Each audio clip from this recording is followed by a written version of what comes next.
This is a full-blown house deposit, so... Wishing my best to everyone. Smixel Social.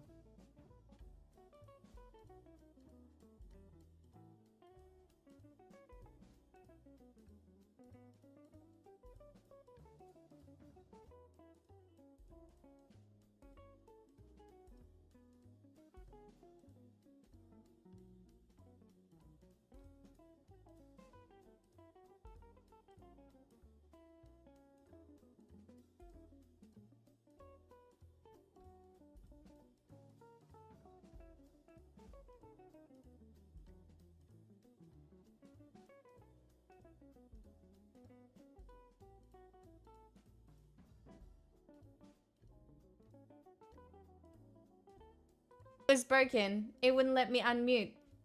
I had to unplug and plug it back in. Do you know how much shit I just said to you guys? Do you know how much shit I just said to you guys? Oh, I'm so annoyed. Okay, just assume that I said hello to everybody. Sorry about Will's nasal drip. Very excited for Drum's job interview. I said thank you for the bits. Vidane, thank you so much for the resub.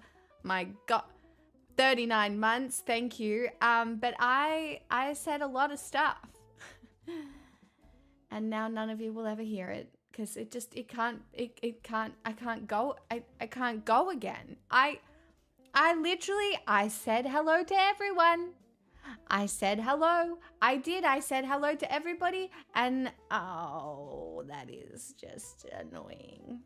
Man, I just need you to all know I was really funny. Like, I was really funny just there. I was so funny. And now no one will ever know. No one will ever know. And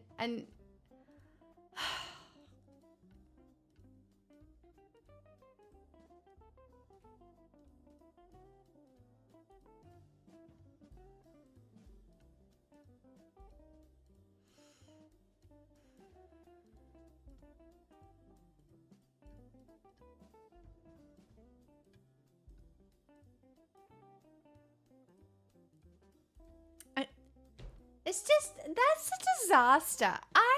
Whatever. It's fine. It's fine. That's so fine. I'm so chill about all of that. Cool. 3 streams in a row.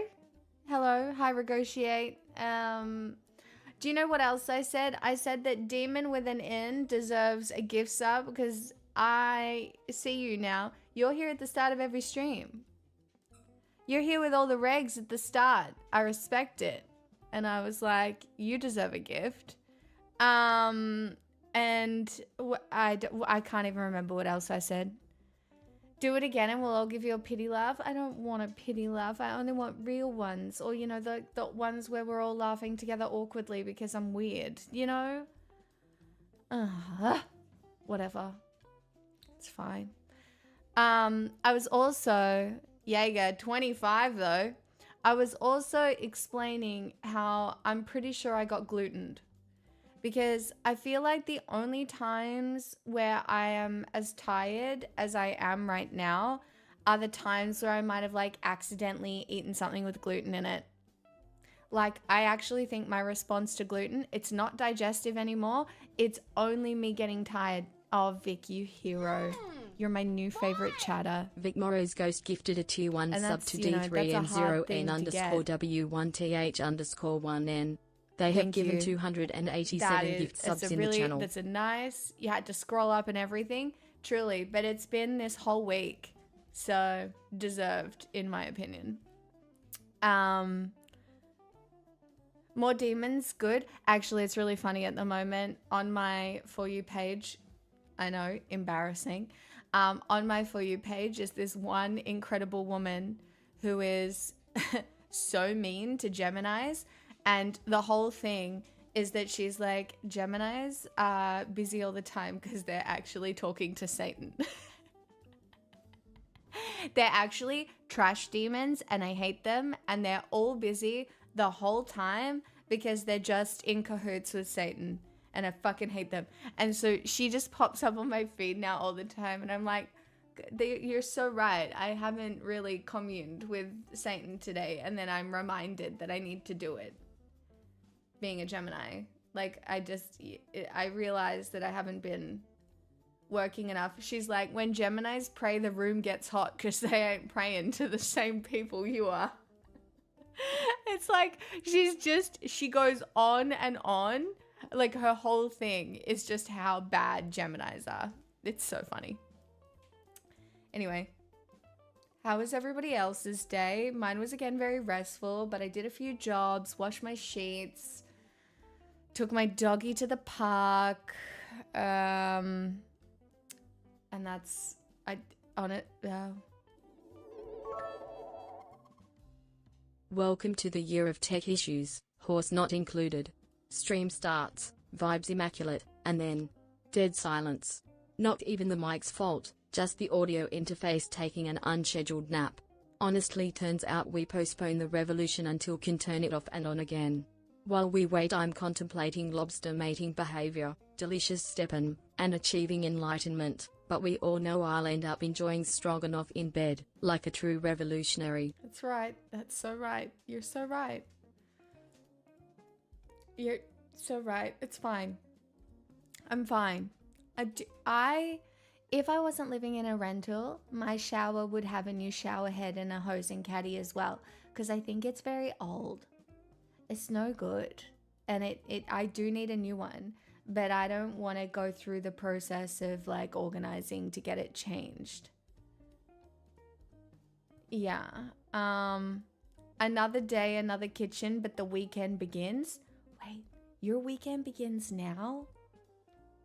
Must be nice.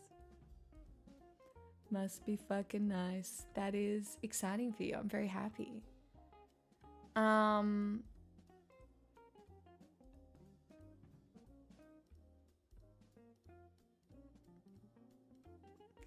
It took me 20 minutes all up and I've never done it before. Does the shower head not just unscrew? I mean, the whole thing would unscrew. But, yeah. But I don't want to buy one. You know? I don't really want to buy one. I just don't want to deal with it. No, it's like the hose. Like the hose has gone gold. I'm pretty sure that's bad, right? The hose is gold and then the head is silver. And it just doesn't, yeah, That's not good. It doesn't seem good, does it? Find the nearest man and go, I don't know what kind of shower head to buy, and they'll go buy one and replace it. I'm working on it, okay? I'm working on it, okay? I'm working on it.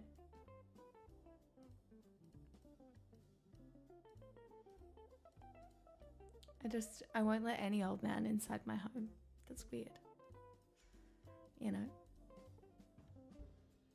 Wow, a woman in need. I have to present my handyman skills. Unironically, definitely a thing. But, you know, I'm really anti-murder, you know? Like, I'm not looking to die, so... More plumbing talk, I'm here to serve. No, I don't want a trip to Bunnings as a honeymoon. I want a beach or a forest with a nice lake. Maybe both. Oh, I can hear a breeze. Hold on.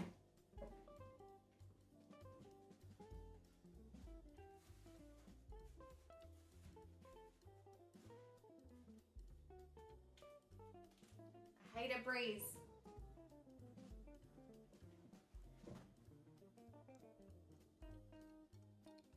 Harvestside, you and every other man on the planet, alright? I don't know what to tell you.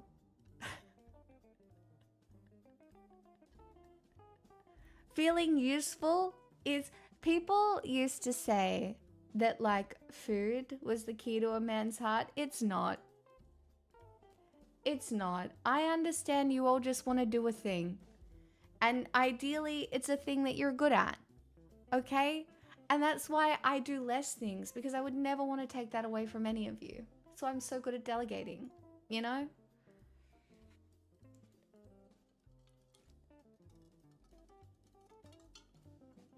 Like, it would be wrong of me to attempt to do stuff on my own. It would actually be so rude. Like, I would be depriving the men of something they need so much. I ain't grinding any metal. Thanks, though. Got any jars I can open? I can get to a jar with a knife. I'm pretty good at getting to a jar with a knife, so it's not too bad. History night saved from the nap heap. Vox, I had to fight. Boy! I'm glad to feel useful through giving $5 to a lady on the internet of my own free will. Thank you. Thank you so much. That's very kind. Thank you. Boy! I'm good at steppin'. Oh my god, 2 in a row? Stop, guys. Wow, usually it's only Lander, but now it's both of you? Wow, thanks. I don't know what I've done differently. Thank you. I assume it's the snail mucin. That or it's the year of the horse. But the fact that you both did it at the same time means we have landed on an even number, which makes me feel really good about my choice to not remain asleep on the couch. No, it's not that men have small brains. It's just that we have not provided the avenues for men to explore the full breadth of their brains for a very long time. You know, you've all just been preoccupied with capital D dominance, when the reality is, you know, we can see that historically civilizations thrived under a matriarchy. Like, honestly, capitalism fucked men over just as much as it did women. You know, we've seen lots of empires crumble under the leadership of men, where there's one straight out of fucking Turkey that, you know, centered women, and it lasted 1,000 years. Not the odd 250 that we're seeing these days, you know? That's all I'm saying.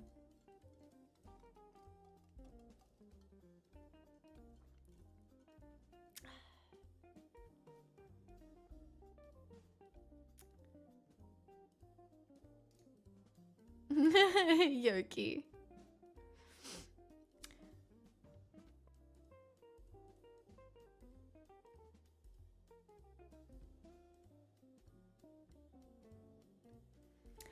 Distron, more shit just keeps happening. And it's only going to happen even more. With the triple fire horse year, we're off to the races, right? Just, shit is just going to keep happening. That's just where we're at now. Like, you can't consume it all. There's too much. Hi, Punky. Hi, Jaeger. I know. I do intend to offer the moat one day. I'm working on it.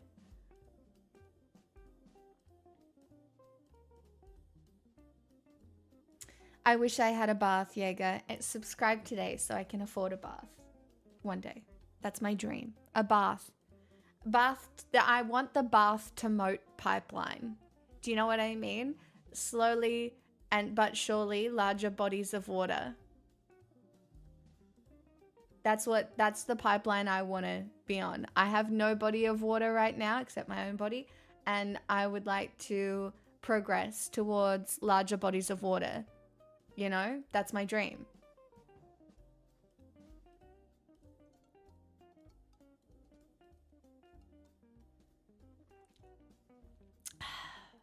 What do you mean offering a kindness you can't deliver on? That's useless.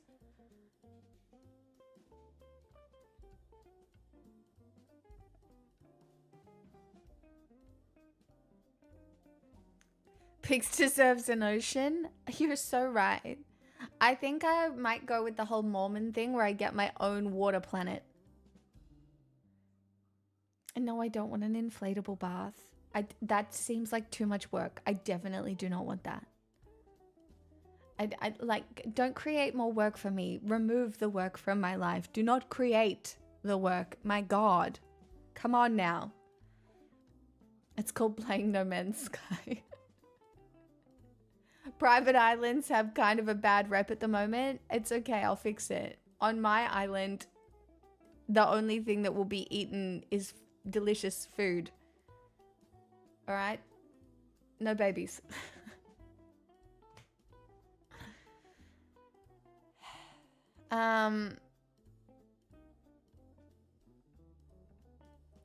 You're looking to get on the body of water ladder, you gotta start the small with a pond and negative gear that thing. Yeah, well, yeah, fuck. Hi, Shaky.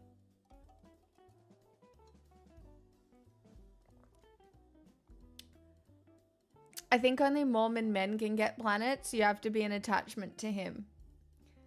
So what you're saying is I have to become a man so I can get a Mormon planet.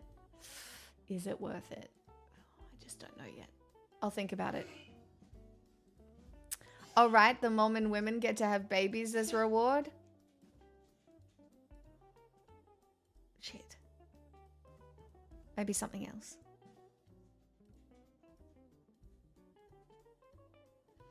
I would say no, being a man sucks pretty hard. Yeah, look, I'm gonna agree with you. I think sometimes it's just being a human that sucks pretty hard. You know, absolutely. Sometimes.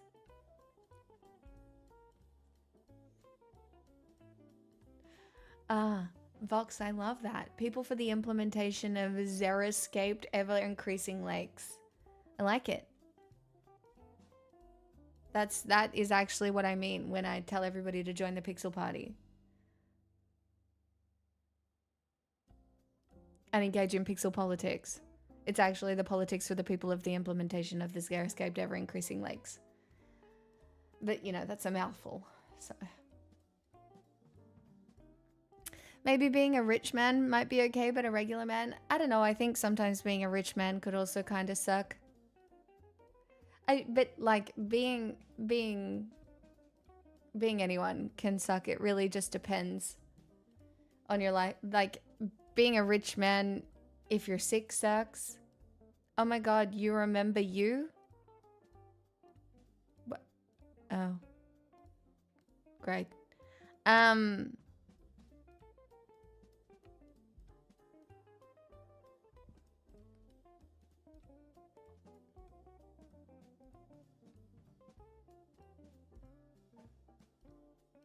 Hey, Ultimate D-Man.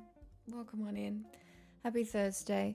Honestly, the fact I was able to drag my ass off the couch feeling like a slug.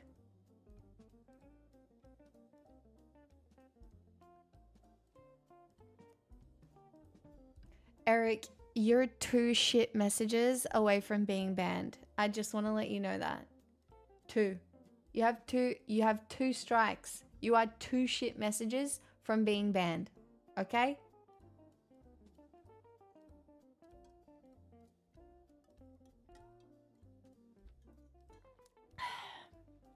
You didn't sleep there again?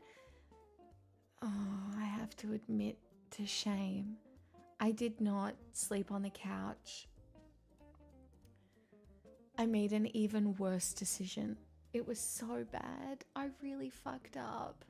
I'm not in a good way, alright? I really, really, really fucked up. I fucked up so bad.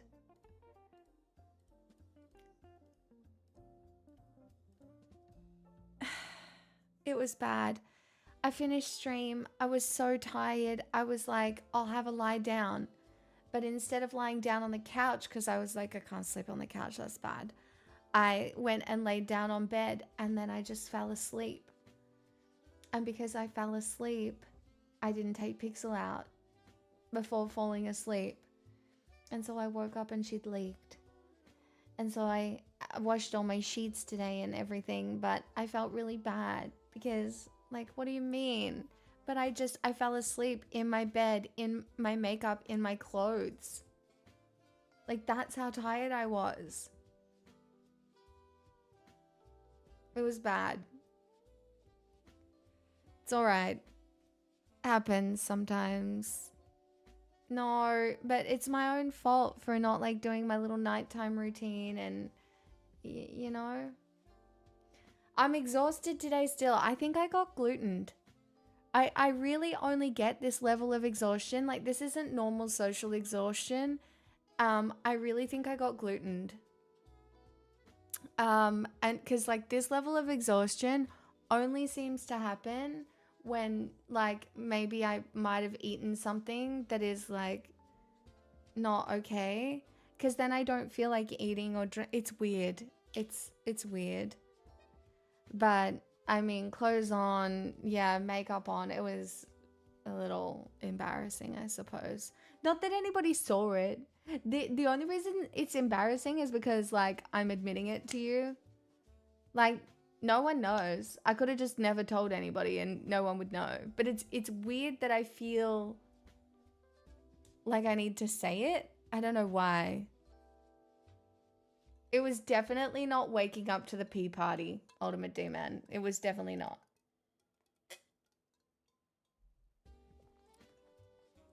Pixel, do you really not want to eat the chicken this bad? I think she's annoyed because I've given her chicken and she doesn't want it. I'm just going to try and give her the goat and see if she wants it. I got to change her order. She might just be goat and lamb from now on. She literally will not eat this fucking chicken.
I'm just spying on her.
This really has been, ever since she ate that food that I think was out of date while I was away, it has been such a mission to get her to eat, and it keeps worrying me because I'm worried that like she's not eating because she's getting old and maybe she's sick or maybe, like whatever. But it is just, she's out there eating now, but she needs encouragement.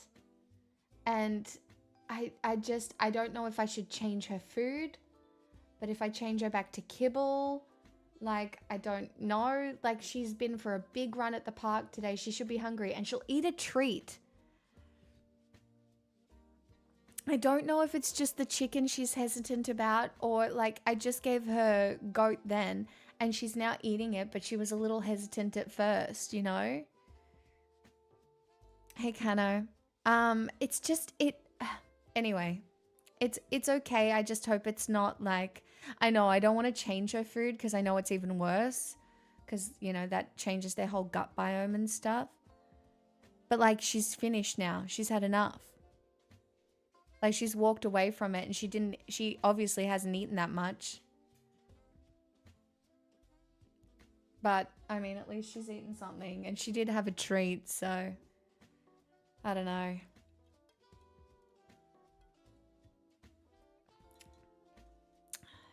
She's losing weight. No, she's about the same size, I think. She hasn't lost that much weight, but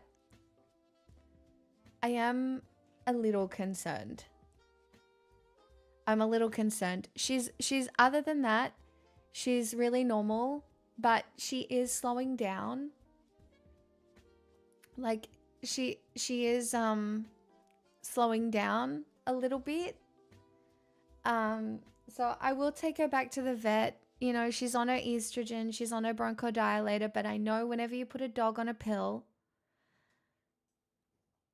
it has side effects and it creates other problems that weren't there to begin with. And I have to remind myself she has chronic bronchitis, and it's hard sometimes. But yeah, it's okay.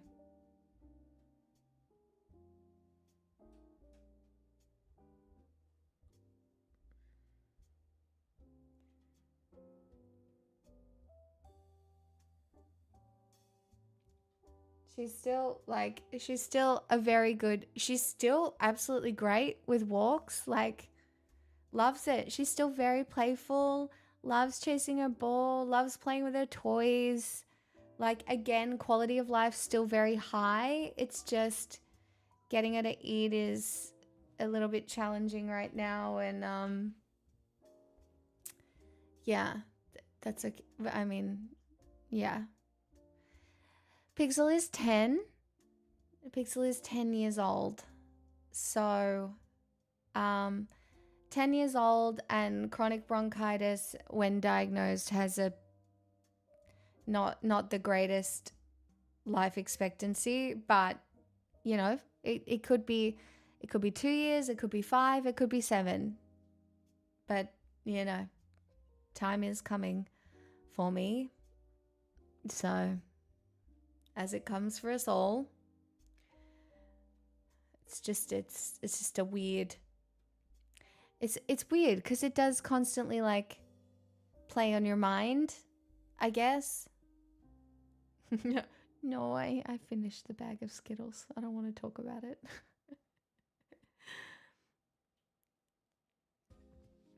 Oh, I absolutely know, Evan.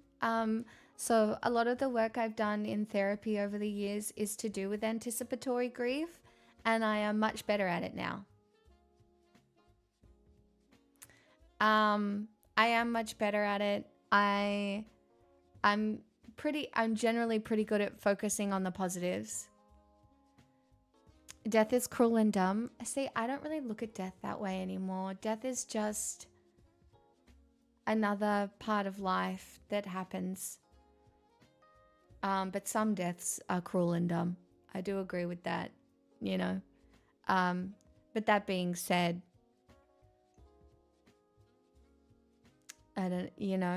I love that how often we talk about death on this stream, because it's kind of wild. It's nowhere else do you feel like it's, you know.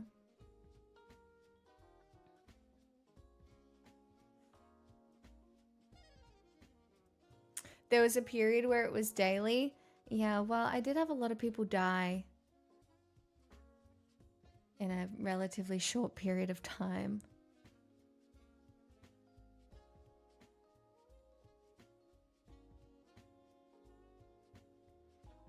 Yeah, Guppy, my tomato plant is dead now too.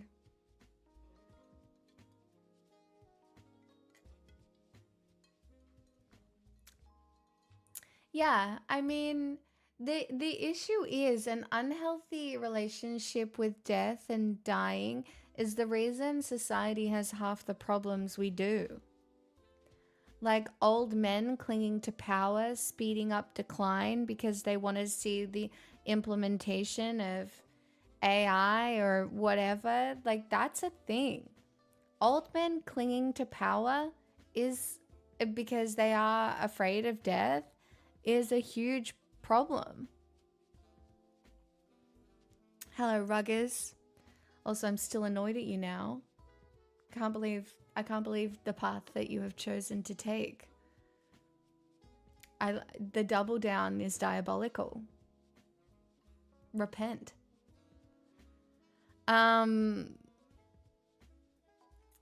If I was a piece of clothing, would you hang me or fold me? Depends on what kind of piece of clothing you were, Faint Bunny.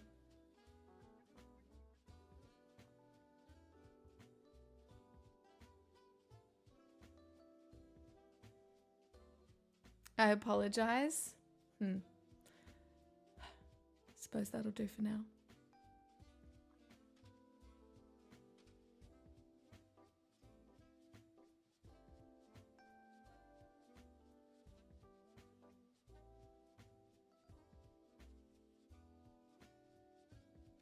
Nice segue. What am I even segueing to?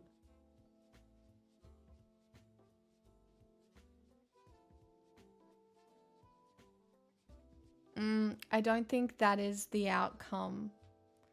No.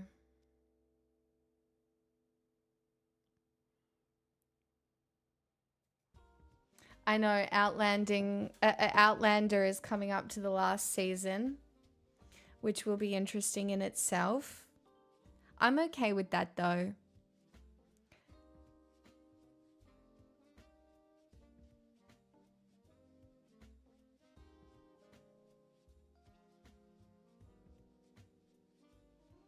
Where lingerie answer the question and you have limited closet space. Your lingerie, you're in a pocket in like, if your lingerie, you know, like those IKEA things that like split up, they're like little IKEA holders.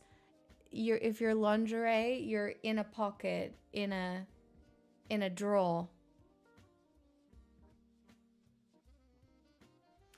Outlander is kind of sci-fi romance, time travel, dark. Oh, look at her, my sweet angel baby. Oh God, she's so good.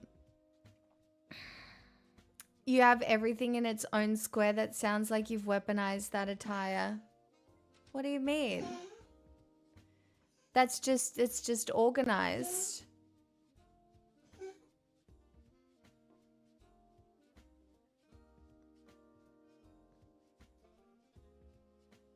I'm not hanging lingerie. I'm not that kind of girl.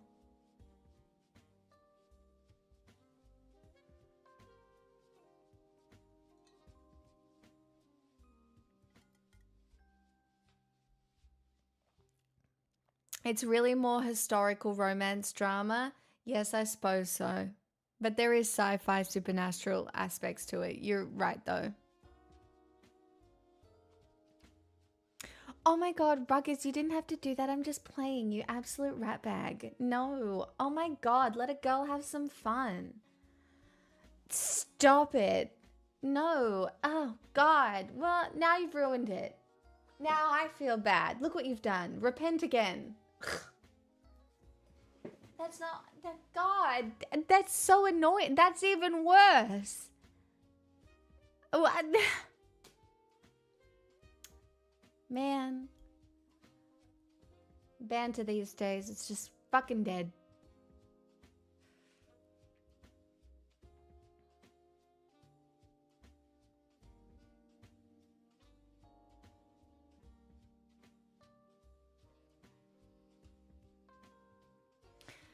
Do you know where it's funny? I never used to really care about wearing nice underwear. But then one day I was watching the Kardashians.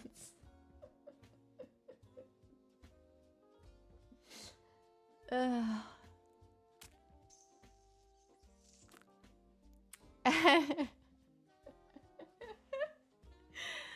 Then one day I was watching the Kardashians, okay? And Kris Jenner said, you always have to wear, like, matching underwear, not for men, fuck them. Or don't, whatever. Do you know what I mean? That's not the reason.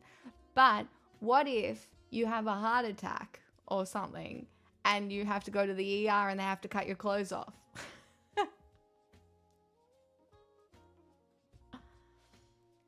Obviously, you can't be caught.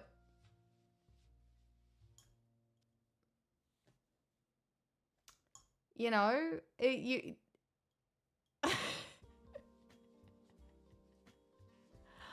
Oh my God, Ruggers, I'm not even mad at you. Stop, you rat bag. That is so incredibly vapid. I think you're allowed a little bit of being vapid. What do you, I'm allowed to be a little vapid sometimes.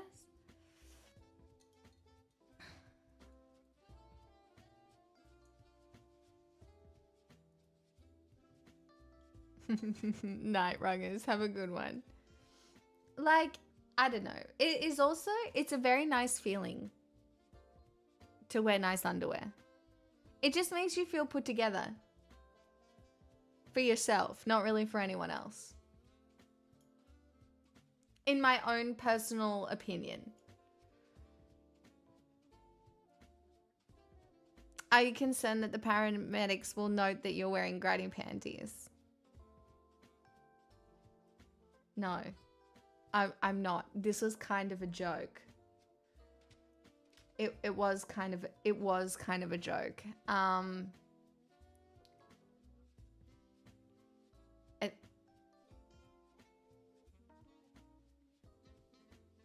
Yeah. It's so funny because, like, in my friend's experience, who I talk to a lot, because she's had sex more than one time. I personally have only had sex once, so I don't really know about this. But my friend, who has had sex more than one time, is of the opinion that men don't really give a shit. Some do, maybe, but like, also some really don't. And so it's kind of, it's definitely not something that you should do for a man.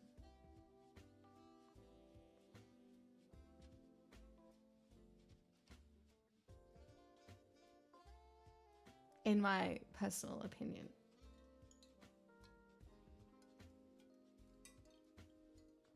Give a shit about the woman's pleasure? Oh no, I think that's important. But I wouldn't wear lingerie for a man's pleasure. Do you know what I mean? Like, some maybe, but it doesn't seem to be a huge thing. I would say it's a nice surprise, but that applies to the whole experience.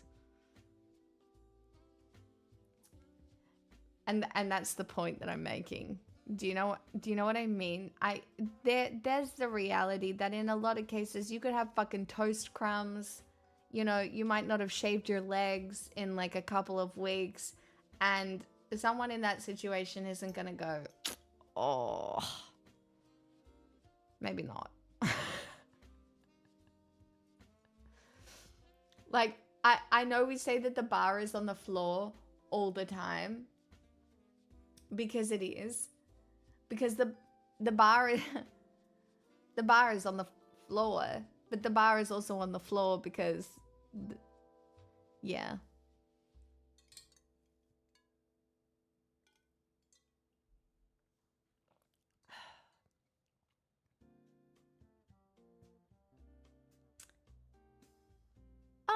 I would say that there's a decent amount of men who care about. I feel like well-adjusted men do care about women's pleasure, and however that manifests. These days, because I think caring about women's pleasure to an extent is the only way to actually be able to get to the point of having sex, or at least straight sex, I guess.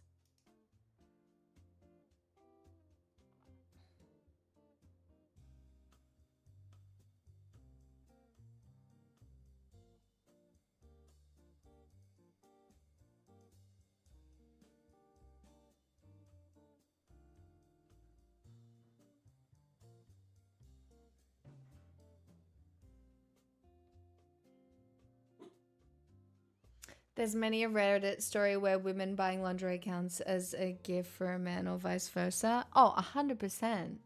Like, I think it's nice if you are a man. I think in a relationship, not just random women, but if you are a man and you buy lingerie for your partner, I think it can be a nice gift, especially if you are in like a sexual thing. Not if you're like trying to get sex by buying lingerie. Like if you're trying to buy the lingerie to get sex, I think that's bad. But if you're like, this is for you and I expect nothing, I think that's nice. Friendly. Yeah, I think a well-adjusted sexuality does have to do with your partner's pleasure most of the time.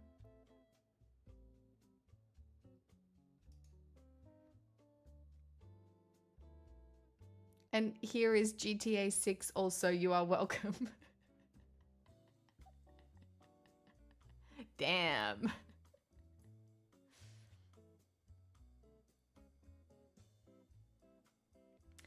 Well, obviously you shouldn't be buying anything as barter for sex, but that is definitely something that happens.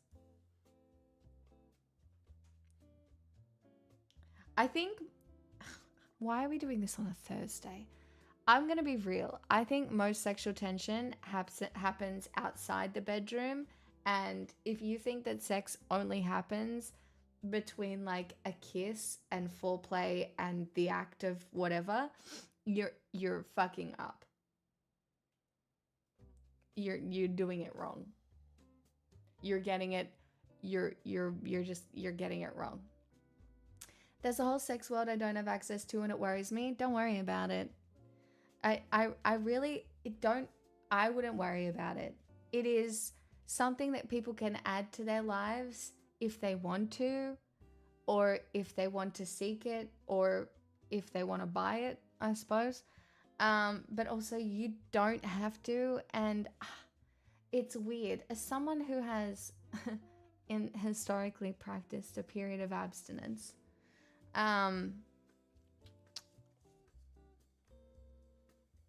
it's whatever. I like it. Both versions of living your life are valid, and I don't know if you have to worry about it that much. I think when I was younger, I would have said like, how? Like there were so many things I thought when I was younger that I was just so wrong about. Like truly, I thought firstly, I thought anyone who was single was faking any semblance of happiness that they were experiencing. I was so wrong. Some of the happiest times of my entire life have been being single. Just to be very clear, like yes, it can be both, but the fact that I thought that anybody who was single was just faking being happy diabolically wrong. I also thought that couples who weren't having sex were broken. Like, what do you mean you're not having sex at least a couple of times a week? Broken. As I've gotten older, I've realized that there are examples of couples who are deeply committed, deeply in love, and they are not fucking all that much. And that's fine. And it's okay. And it's just a choice that people make. There's so many parts of it I used to think I understood, and I mean, I'm sure as I get even older, I'll understand even more, but it's so funny that you can only see it really in hindsight.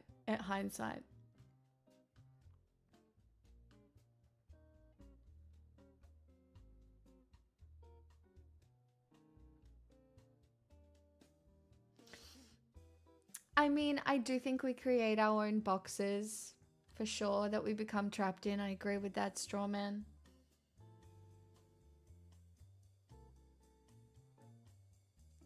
Wait, is that a Stargate tattoo on your wrist? Did I just become even cooler? I know. Huge Stargate nerd. We watch it every Saturday night in Discord. Well, I don't because I'm an expert. But I'm making everybody else watch Stargate.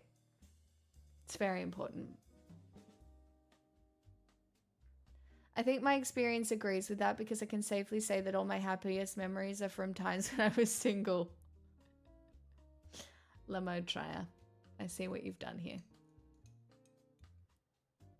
I don't know.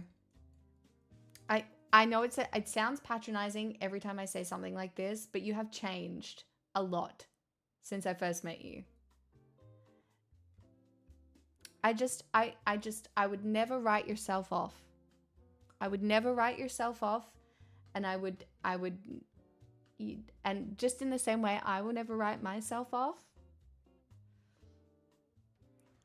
I just don't think. It's not that I'm too good for you. It's that I spend a lot of my life on the internet and I try and live my values. And when I try and live my values on the nights that I have off the internet, I try and go out into the world and have sex. I'm joking. That's not what happens. That's what my friend does.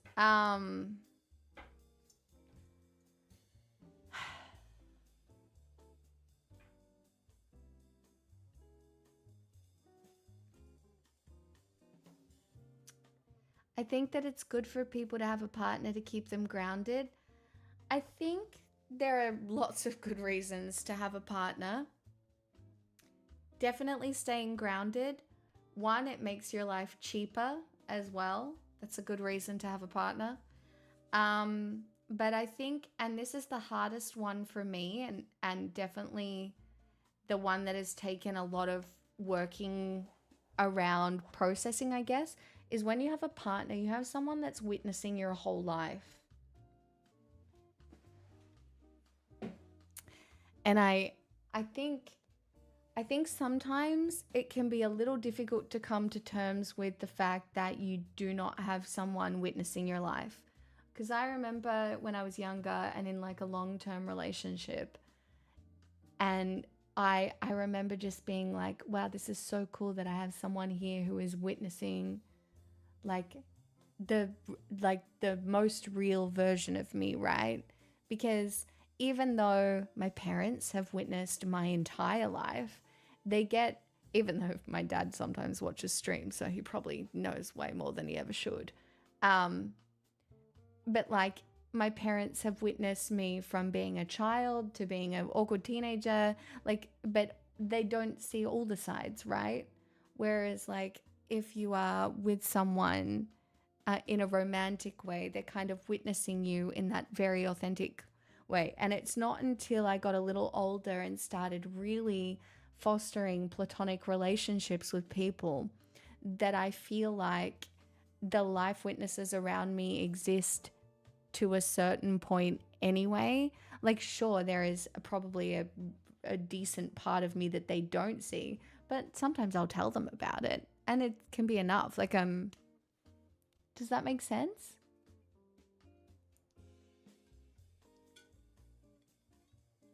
I heard sometimes a partner buys you a house, a whole house. Where do I find that one? Where do I find the house buying partner? Because that would be, where do I find the house buying partner?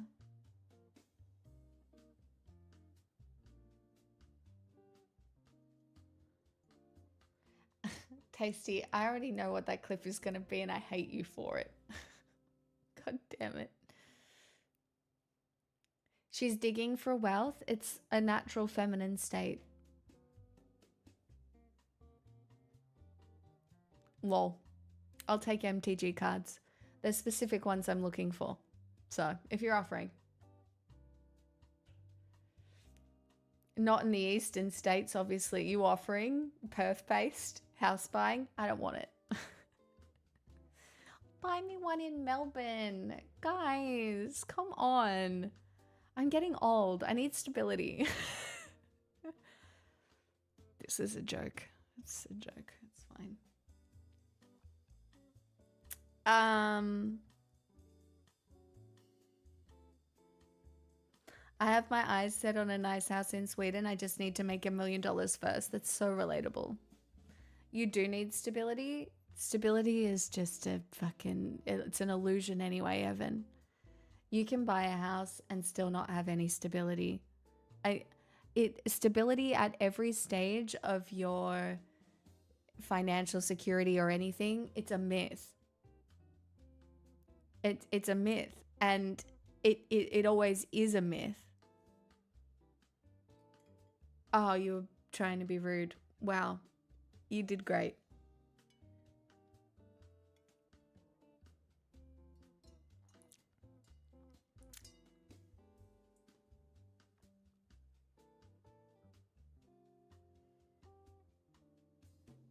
Stability is relative. You can have a baseline, but shit just happens constantly, one problem after another. That's kind of just the way life goes, you know? I think what you need to build stability in is your ability to handle challenges and be adaptable.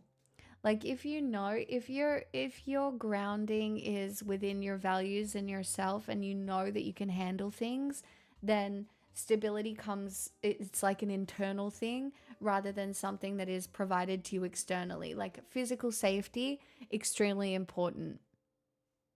But beyond physical safety, if you have access to that, then the rest is kind of relative. And as long as one person's stability is another's drudgery. 100% though, but I don't know, I have lived at multiple levels of financial stability, some that aren't very financially stable at all. So I don't know. It can be quite comparative.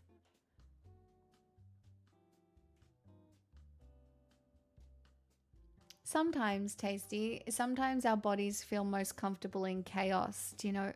Like that's definitely a thing. Sometimes when people don't have any chaos in their lives, they go about creating it because it's something that feels comforting. Our bodies like what we find normal. So especially if you grew up in chaos, your body will go out and seek it because that is what feels normal and relatable to your body and to your nervous system. I do not thrive in chaos. That is not for me. I thrive in a level of micro routine though. One of the reasons I'm here tonight, you're so fucking welcome and blessed to be a part of my micro routine. That's right. I called you all micros. Happy Thursday. I'm not the chaos. People would say I am the chaos just because I'm a Gemini. But I'm not. I'm a really non-chaotic person. I am on time. I am predictable in my commitment to things. I'm a reliable person. I'm not flaky at all. The only thing that might be chaotic about me is my inability to handle changes in plans. And I mean, my personality is chaotic in the way that it thinks, I guess. Do you know what I mean? Like, I am a bit sporadic in conversation and a little bit cuckoo. But in like a not destructive way. Like I don't really cause destruction, or at least I haven't yet. Stay tuned. Just wait and see. Hi, Biped.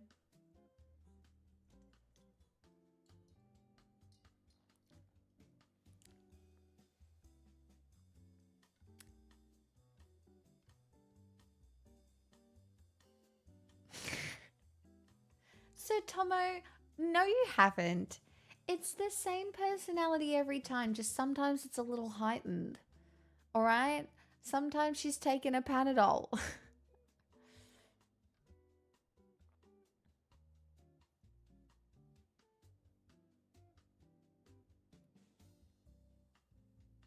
I feel a lot of social guilt when I can't live up to the expectations that aren't even set by my friends. Like, I set myself expectations for the way I engage with my friends, and the only time I feel bad is when I don't meet my own personal expectations for those relationships. My friends never care. From January to November, I'd agree. December is your chaos month. Look, being very honest, I have had a lot of trauma in the month of December, and it's like I can't escape it every year.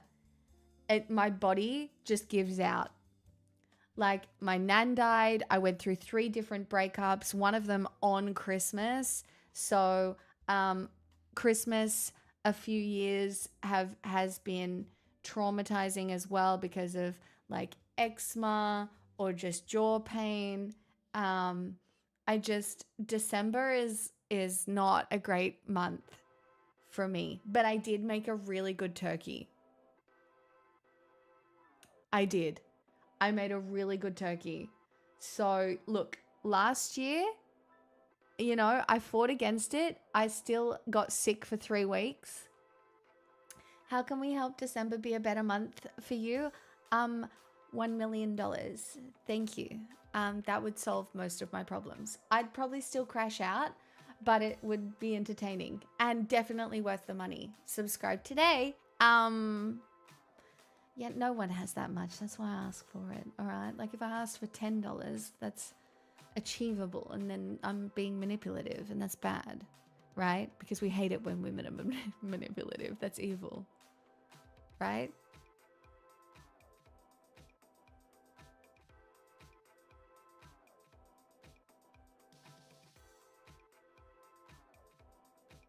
So I have to make it $1 million, so then it's obviously a joke. We're bringing down the bourgeoisie, woo. Here you go, smile.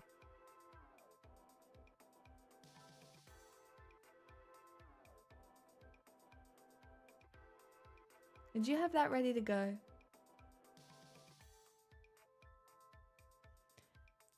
Did you have that ready to go? Because that was very funny. Oh my god, I'm so powerful.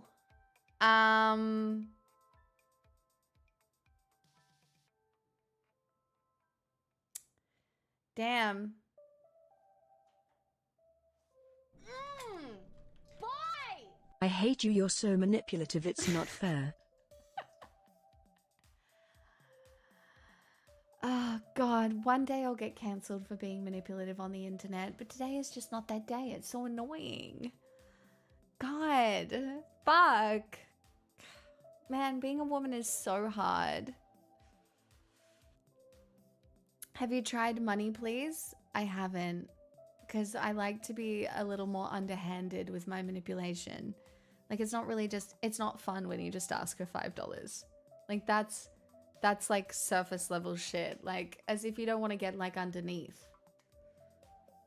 Come on.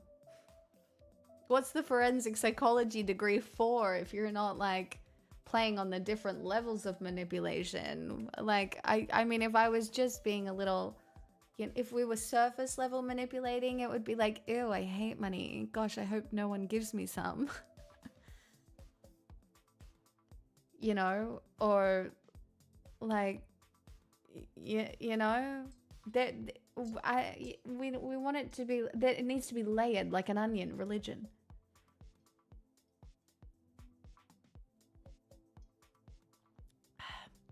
Snotty, that was a delightfully timed joke land. So you have gained popularity now in my eyes. Congratulations. By the way, this is also manipulative, just so you know. I'm hoping I won't have to provide a disclaimer every time, but it is a thing that I have to do because, you know, while I will openly manipulate you all for fun, because again, I'm evil, and women are evil. We ate the apple from the tree and everything. We ruined the whole world. So I just want to be very clear about that so the ethics are sound. Again, Dad, if you're watching, I hope you're proud of me.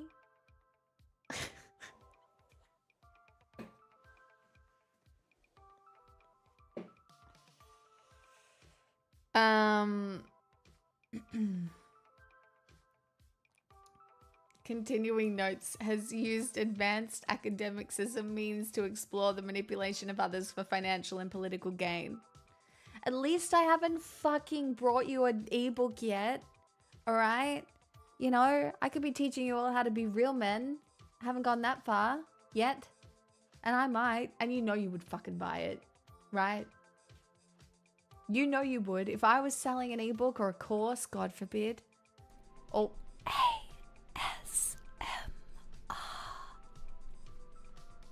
Hey, I'm not like these other fools. You're so I'm different. doing this of my own free will. Wait. You're so different. Wow. What a different, special chatter. You're so different and so special. I've never actually... You're so different. Man-maxing.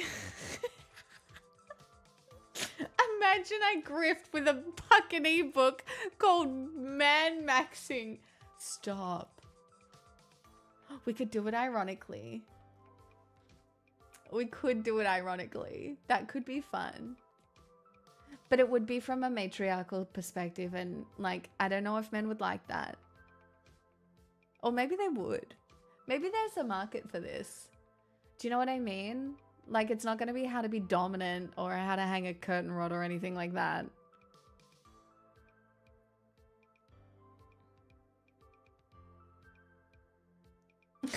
Trier. That is true. A lot of you have probably already got a free copy, but I will make you buy it again. The Girl Does a Guide to Man-maxing. Yeah.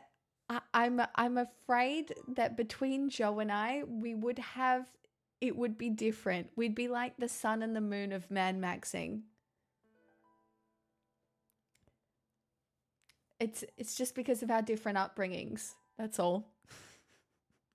Step 1, let's talk empathy.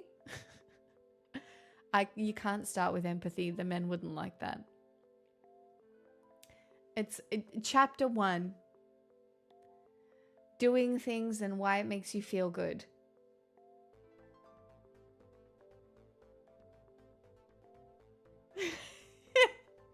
Brian.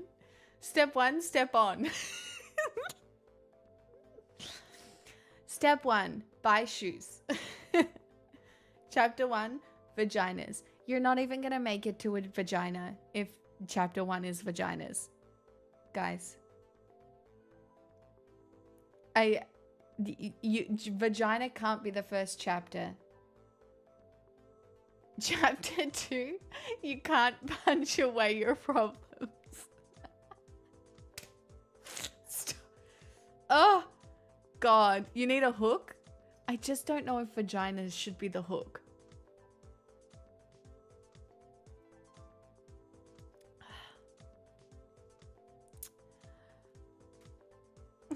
Prologue. Why men were never supposed to be dominant. And how it has destroyed the world. Why women should be in charge. 101. I sent you a double chin picture of myself on your Discord server channel shelf portraits. Do you like it? Everybody, can you go look at the photo in self portraits and tell me if I'd like it? I don't really want to look at it.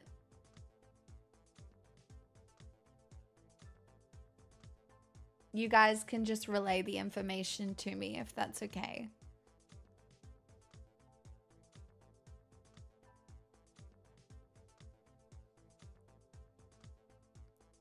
No, you won't like it, and I'm probably just clearing that one out.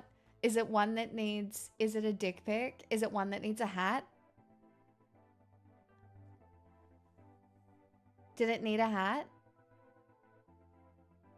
No, it's definitely a face.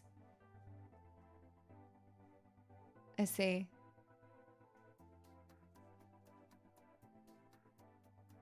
No, it's just fucking weird to join a Discord and do that. I mean, it is. Don't need to look at the picture, just note the anime profile pic. I always do.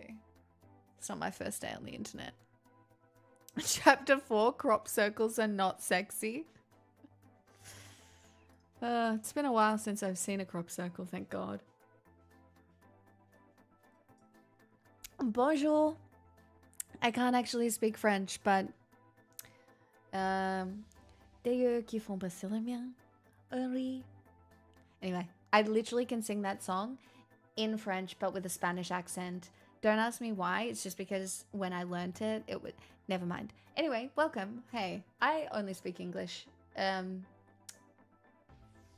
It's not a dick pic, it's a selfie. I still don't want to look at you. Oh, sorry. We do selfie night here once a year where I do everyone the favor of looking at their faces. But again, I do only do it once a year because, well, the people with facial hair owe me money as a tax for growing it. And I wouldn't want to inflict that on everybody more than once a year, even though they should be paying it monthly. So, you know,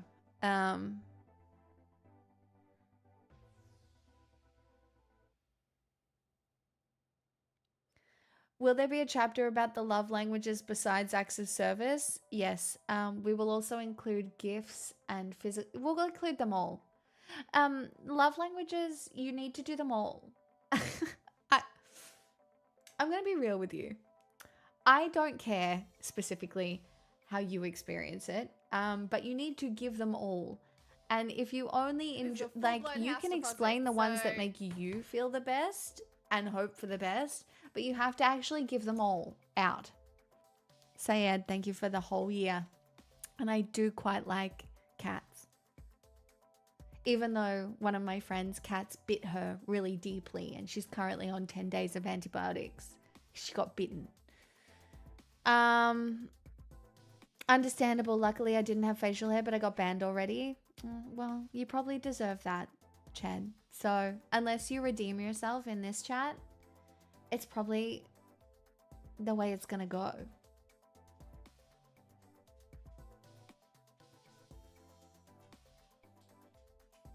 Hi, Dottie.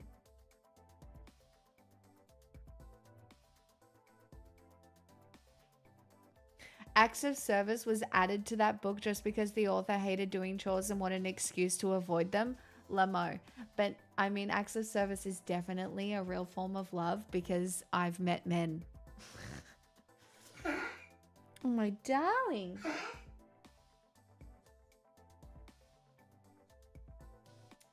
I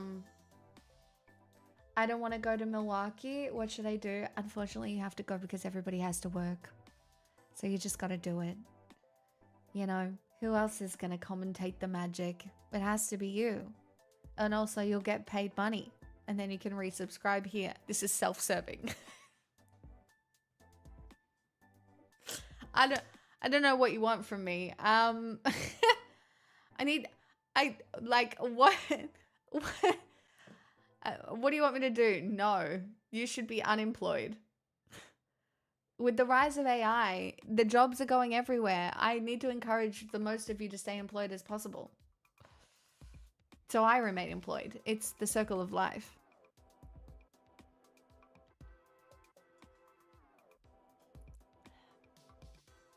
This week has been weird. I've had so low energy. Me too, Tiny. Fighting for my life. But what you could do is also have a gin and tonic that looks like water and hope that it fixes your problems. Just throwing it out there as an option. No guarantees. I don't give good advice, but you can take it if you want. You have to work so you can give me money. Pizza Horse.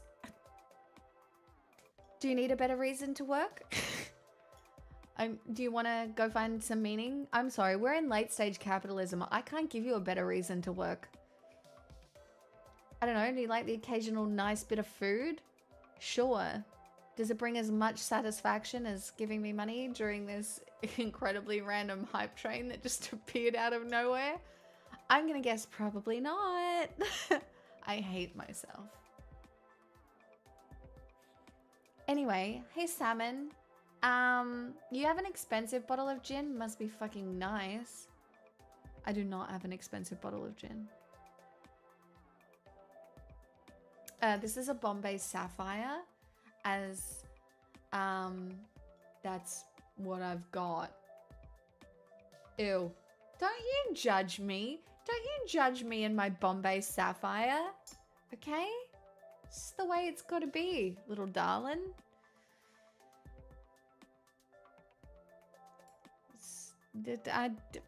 What, you know?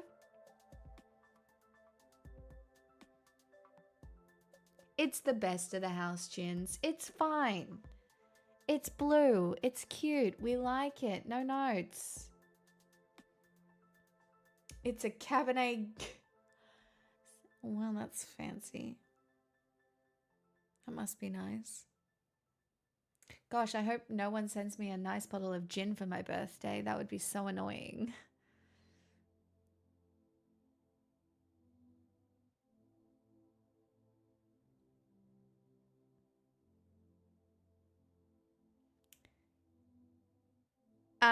Hopefully I can do the forward of your book. Sure. I think that's a good forward. You need to write it in the Scottish accent that the book you sent me is in, though. Obviously. I don't know where to send it. I have a P.O. box. My God, do I actually have to pin my P.O. box everywhere? Hey guys, I have a P.O. box. Send me shit. Now. Sorry, that's so rude. You don't have to do that. I've just had 3 sips of gin and now I'm more confident and I shouldn't be. We shouldn't do that. Set it as an automatic command that posts in chat every 5 minutes. I can't. I feel like that's going too far. I'll just forward all my mail. I can't deal with your mail. Streamers check their PO boxes. I check my PO box once every couple weeks. When's my birthday? Not till May. You have time. Last week of May. I'm a Gemini.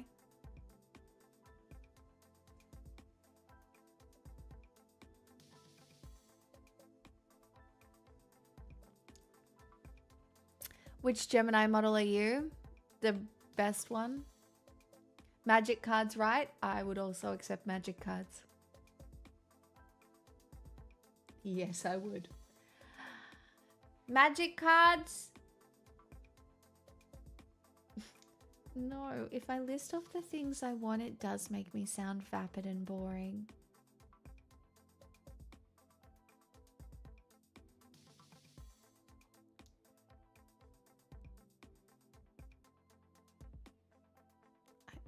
I can't do that.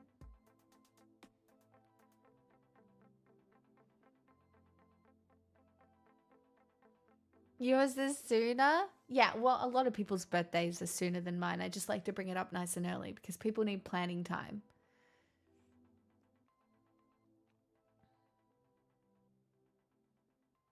Clarify no Homelands MTG cards. I don't... What? Homelands? What?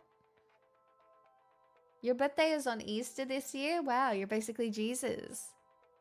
Do you have a list of the MTG cards you're looking for? Yeah, it's basically the mythics or some of the mythics from Edge of Eternities. I'll bring out my binder one day, but I've basically got all of the stellar sites except for like 4 of them.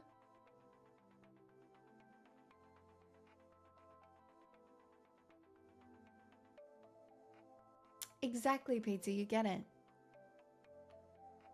Do you know what's crazy, Pizza? Do you know, I still remember that, and please tell me if I'm wrong, right?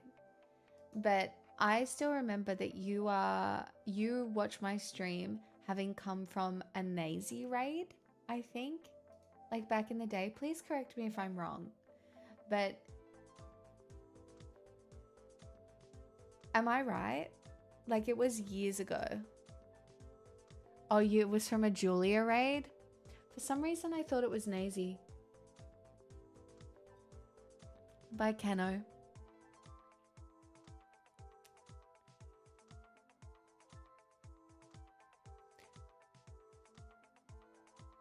Do you know where I came from? No, I do not, Salmon Moose.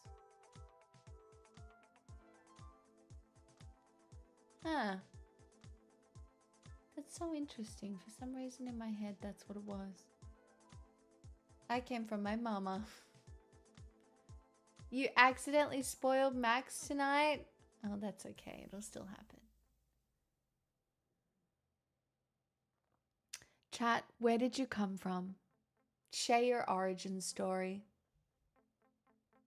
I know where I came from. Moogles once found the exact moment I followed. Where did you come from? It was Lucid, right? Or no? You came from a Jinx raid, Zap? You made your way from Jinx? That's wild. COVID boredom. Valid. You came from Ruby's stream? Of course you did.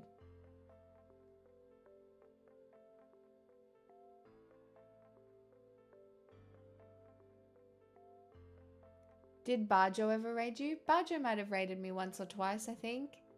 Front page on Just Chatting? The front pager? You came from a Noelle Del Rey. Oh my god, I miss her. She was fucking great. Ah, that track, Salmon.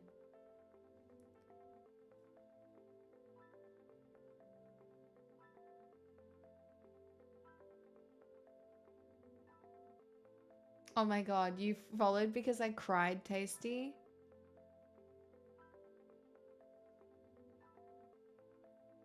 That tracks, Trier. I was government assigned, Lamo. Your Valentine's special popped up in recommended. God, I can't even remember doing that. That's wild. I don't think so, Desron. I came from fucking browsing somehow. Crazy. Came from just chatting, stayed for the perspective. I like that. I just clicked on just chatting, first streamer I watched. And then he got scammed into staying. I'm so sorry. No, that's weird, Tasty. Obviously not. Universal basic chatter. Stop it.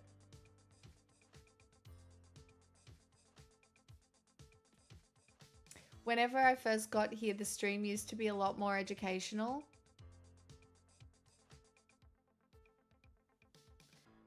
Well, I mean, it's still kind of educational. I just do a lot more chatting.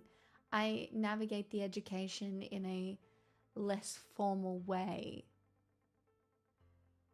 That's all. I read some random Kotaku article. You and a couple of other people.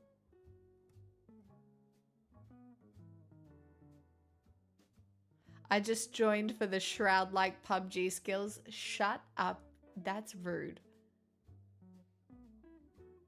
I saw your thumbnail and thought she looks intellectual. Scammed. I think it was the newsreader viral thing for me. God, I really should try harder again, shouldn't I?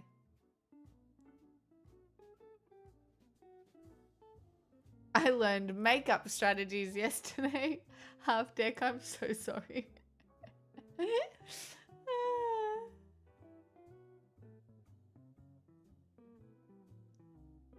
That's so funny. I was bitterly disappointed that you are not extremely communist in your politics, but I stayed for the music. Hold on.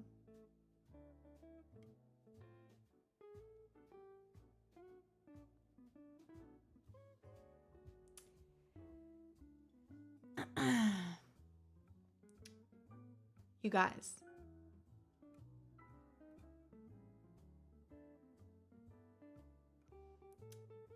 The internet has to be navigated in a particular way. That's all I'm gonna say.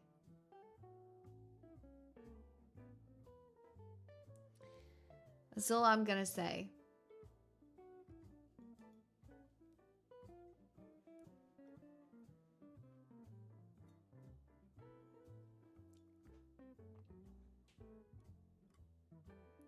That wasn't my dad's wine, Demon with an N. It was my wine.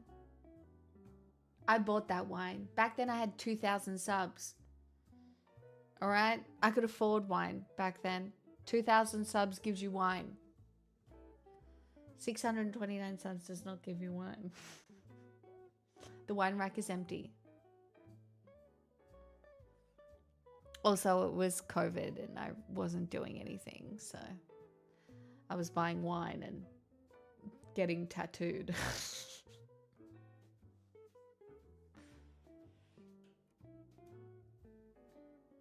I'm out of display wine. I do have Famouse's wine, but that's not display wine because it needs to be... But the wine rack is empty because you drank the decorative wine. That is correct. That is why the wine rack is empty. But I only ever had 6 bottles of decorative wine and now it's all gone. If I ever have a full wine rack, you guys will know about it. But, you know, when that's not the cost of living we're rolling at the moment. Famous enables me a little bit, for sure. Bye, Snotty Midget. Thanks for landing the joke. Don't do anything I wouldn't do.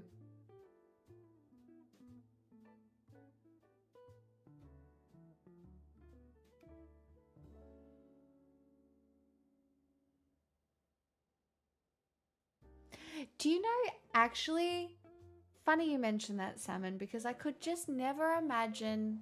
No, I drive great, Drum. I'm a good driver. This is going to sound insane, but I actually could never imagine getting a boob job. I understand why people get boob jobs, but I know I would feel like there was something in me that wasn't supposed to be in me. Which is a weird thing, right? Because a lot of people can just do it and then it's just a part of them and it's like normal. But I can't imagine it. And then in some ways I feel really lucky because I was like flat-chested as fuck until I was, I don't know, what, 19, 20? Because I didn't eat food. But then obviously I quit ballet and my hormones went and one thing led to another and all of a sudden I developed. And like I feel like I've been quite lucky about it. I had one and felt exactly as you described and had to get them out. See, I just know, Eliza, I would feel like that. Oh, Albatron, that's nice. Like, I know I would feel like that, which is a weird thing, right? What about lipo inject from the thighs or somewhere? I mean, I could get a fat transfer, but the reality is I'm okay with my proportions. Like, I don't care enough anymore. They're fine. The proportions are proportioning in a way that is not perfect, but who gives a fuck?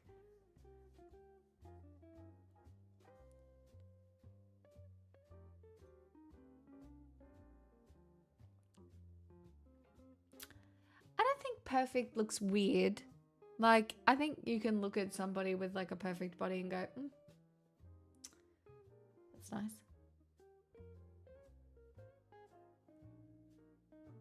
In the hands of the holder.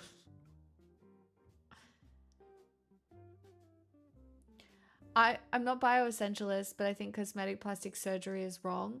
I don't think cosmetic plastic surgery is wrong. I think there are people who need cosmetic plastic surgery for whatever reason, especially if it's to do with their gender or mental health, right? 100%.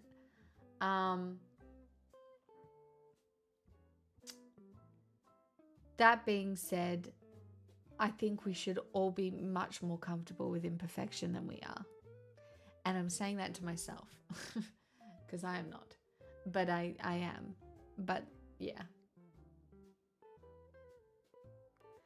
it does cost a lot of money. Like I mean, it's just another way that we are oppressed.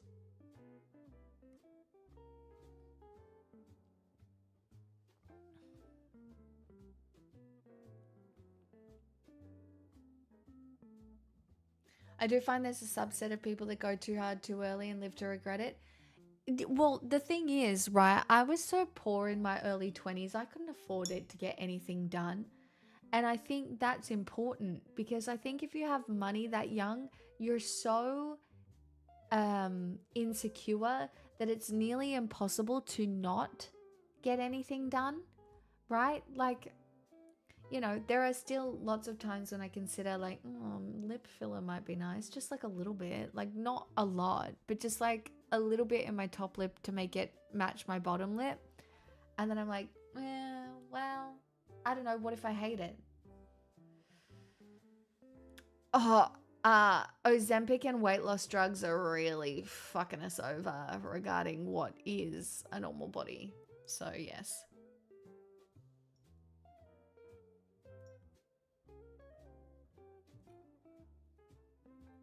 Yeah, that's the Mistborn series. I've only read the first book though.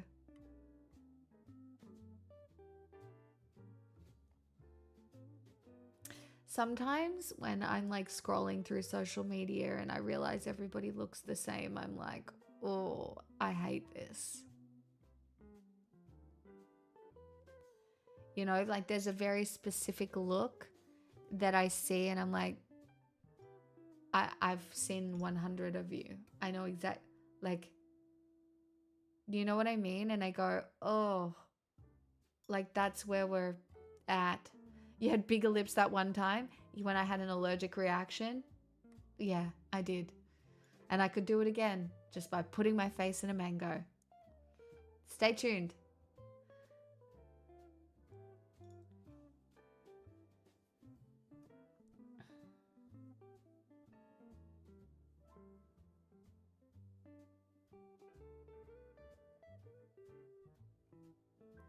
It's just, it is really, it's interesting because, yeah, there's a very specific kind of face that you see now. And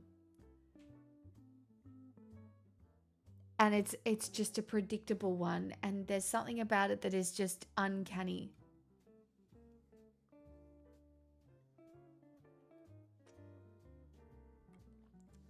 Oh no, Salmon, the Pauline Hanson machine is well and truly underway.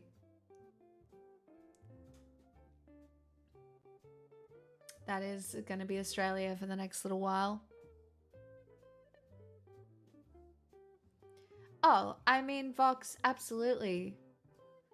Right? Yeah, I mean, plastic surgeons are profiting off insecurity in a lot of cases unless they're doing like reconstructive surgery or something, right? I think it becomes addictive like tattoos. Look, I'm not going to lie, skincare has become addictive for me. The snail, right? Obviously the Botox. Those two things, just because the response to them is what it is. Like, it's just, you know, it's a thing that happened, I guess. But like when people tell you your skin looks good or whatever, like it does become, you know, it's not that it's addictive. Andrew got arrested? Finally. Fuck that guy. Oh, Fox, you're fine.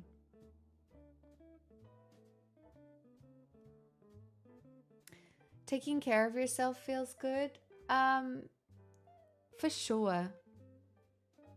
There's definitely a level of it. It's not necessarily about other people. It's about what feeling good in your own body does for your experience of the world.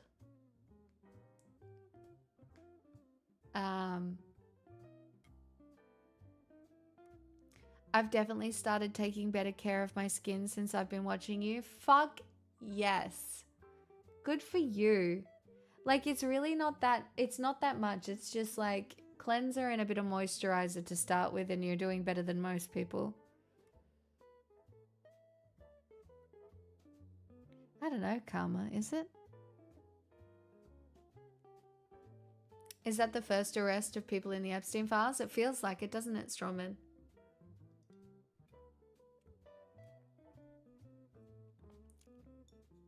I hope he rots in jail. Living in LA, the plastic surgery that was normalized there was a little scary and it was spreading. Oh, I mean, LA is... Guys, I'm a 3 in LA.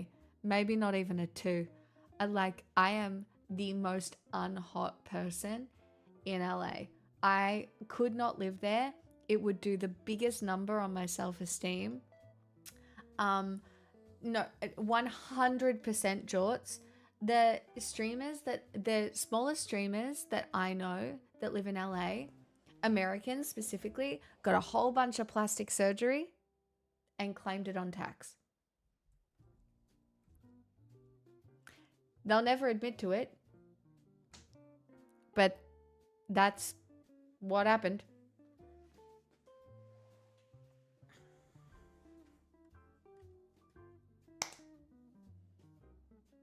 It's more that you'd be considered overweight. Well, that's what I mean as well. I'd be considered overweight, and I would be considered ugly and old and over the hill.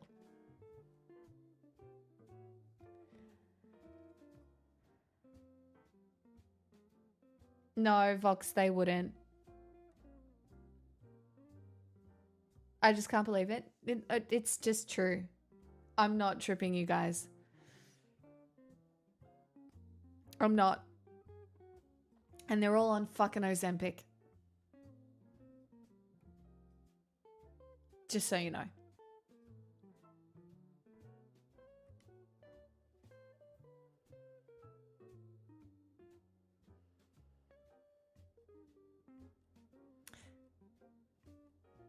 No, Sir Tomo, I'm not. I'm comparing myself to similar creators.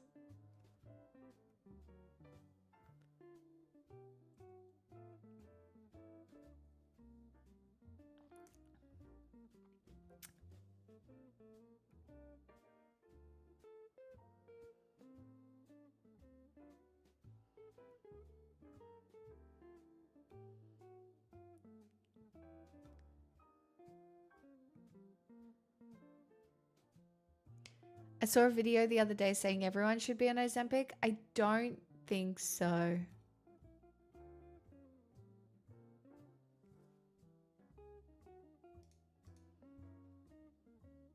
So I've been thinking about making a video on... I love this creator. Hold on. I will save it for later.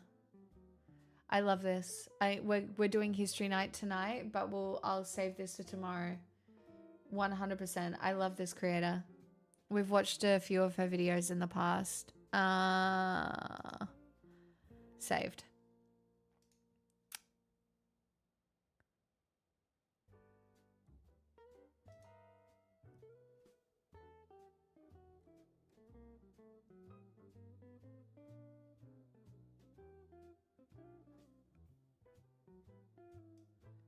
Ozempic nearly killed me. I mean, there's effects of Ozempic that, you know, we just don't know about yet. Like, that's a thing. You know?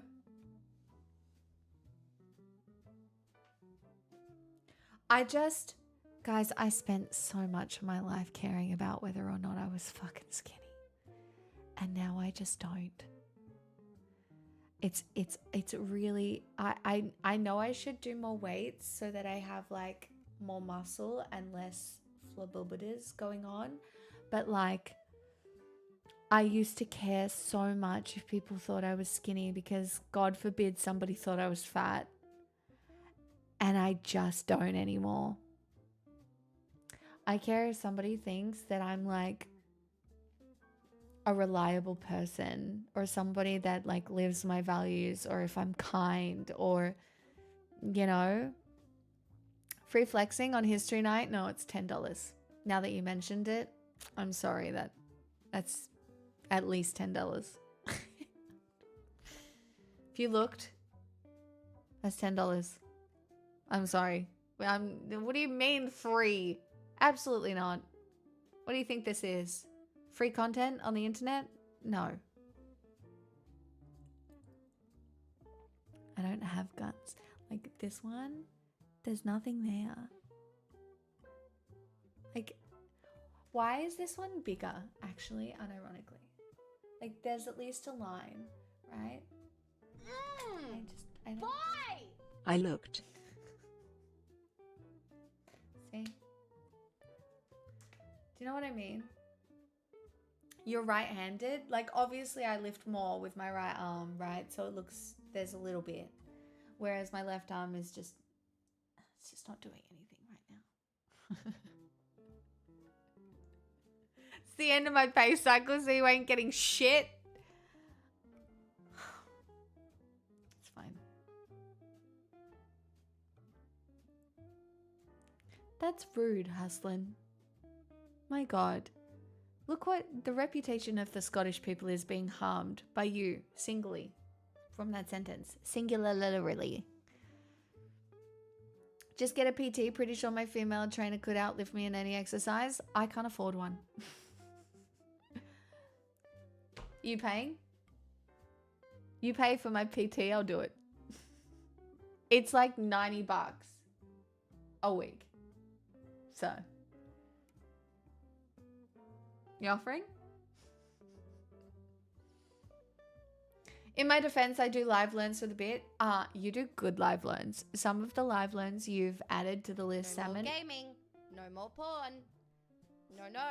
We're going to go back and learn how to dance. You looked Damn son. 6 times. Smixel flex emote when. You looked 6 times. My God, have some self-control. That's embarrassing.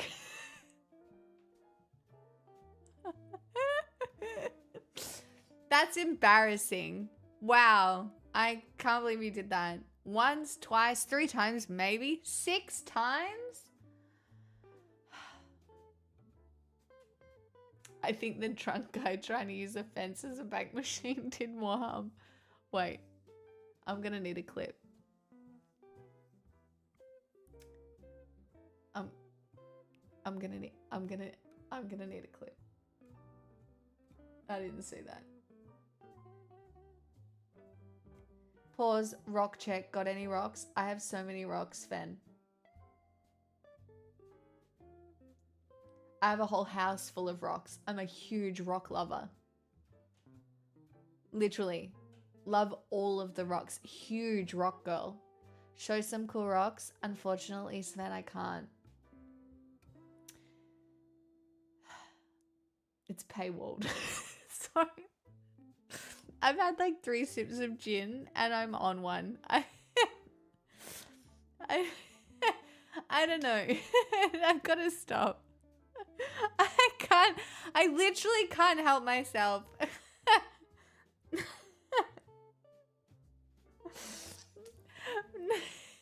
Oh, that's right.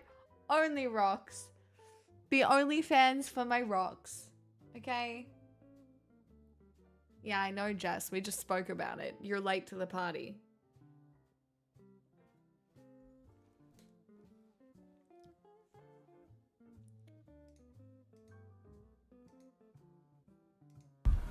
Here, bud. That's not a bank machine. Pardon? It's not a bank machine, it's a fence. Here, bud. That's not a bank machine. Pardon? It's not a bank machine, it's a fence. Here, bud. That's not a bank. Oh, God. Acid. What a drug, am I right? Yeah. Cool. Hello, can a real gamer? It's not a bonk machine, man. I'm sorry. I don't want to show you my rocks for free. I don't want to do that. You know, it requires going to get my rocks. You know what I mean? Like, I have to stand up. I don't want to stand up.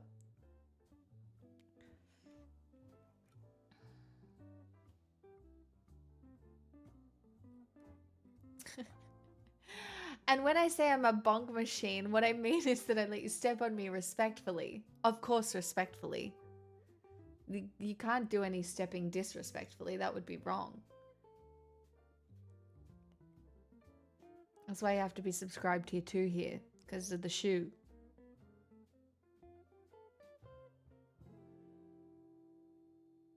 Saving rocks for marriage? Unironically am. Sorry, I meant derogatory. Oh, of course. I mean, it can be both. I remember those gold boots.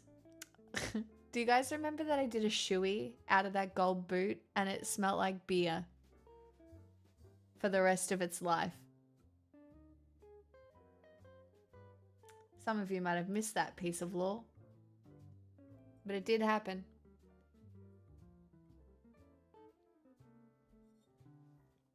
I learned last week what a shoey is. How long ago was that? A while. That's so gross. What is wrong with you Aussies? We like to have a good time. I'm sorry we're having more fun than you. It's called culture. I hate us. Was that the last shoey? It's been a while since I've done a shoey.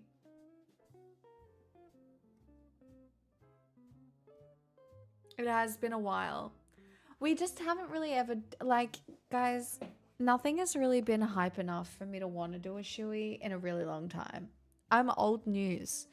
Like, no one's getting around the stream like they did back in the good old days when I was just a wee young up and coming streamer, right? We were building. Now I'm just, you know, here, reliable. I'm like a Honda of streaming. Do you know what I mean? Nobody's like, ooh, look at the nice Rolls Royce over there. That's so exciting. They're like, that's a reliable Honda. I like her. She's reliable. You know?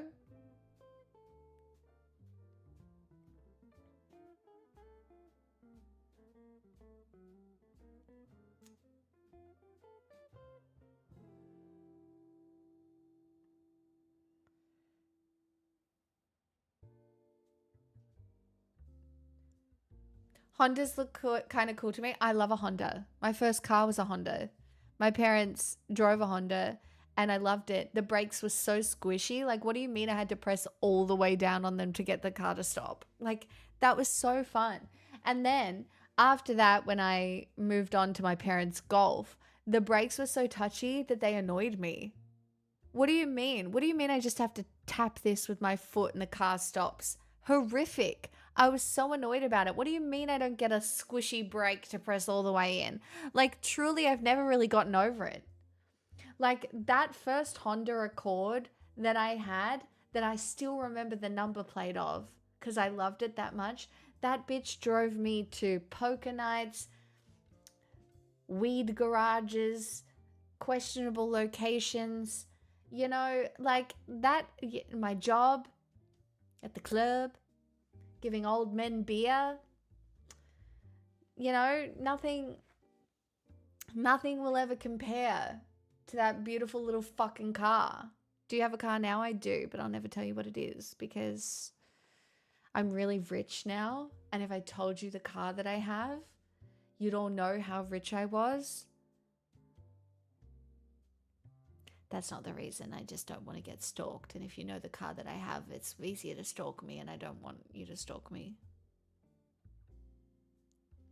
To the club.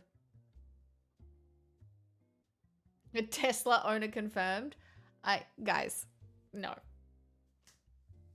Imagine. I do not own a Tesla. It's not a thing. It's her 5th Porsche this year. Guys, what I could have done is about 3 years ago, I could have started an OnlyFans and been an OnlyFans creator, and then I might have gotten a Porsche. Alas, I did not choose that path. I regret it. I probably should have. It probably would have been a smarter business choice, but I didn't. And here we are. Subscribe today. It's a Bugatti. It's not. Guys, my car, I bought off my dad during the pandemic because my dad walked into my bedroom one day and said, I want to buy a new car. You need to buy my old one because you don't have one. And I was like, I don't need a car. And he's like, you need to buy this car. You need a car. And I was like, I don't want a car. He's like, you need a car. I'm like, I don't want to. Anyway, then I paid my dad $22,000 and I bought a car for $22,000. That was basically everything I had saved over the pandemic.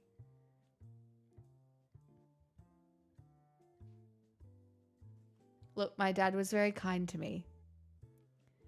What is the gift? It wasn't a gift. I paid for it. My dad is a wonderful, wonderful man, but he is not rich. I paid it.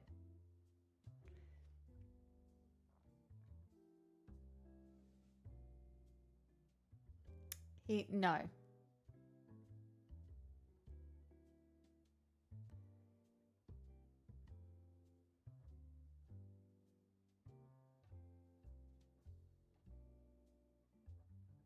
$22,000 secondhand.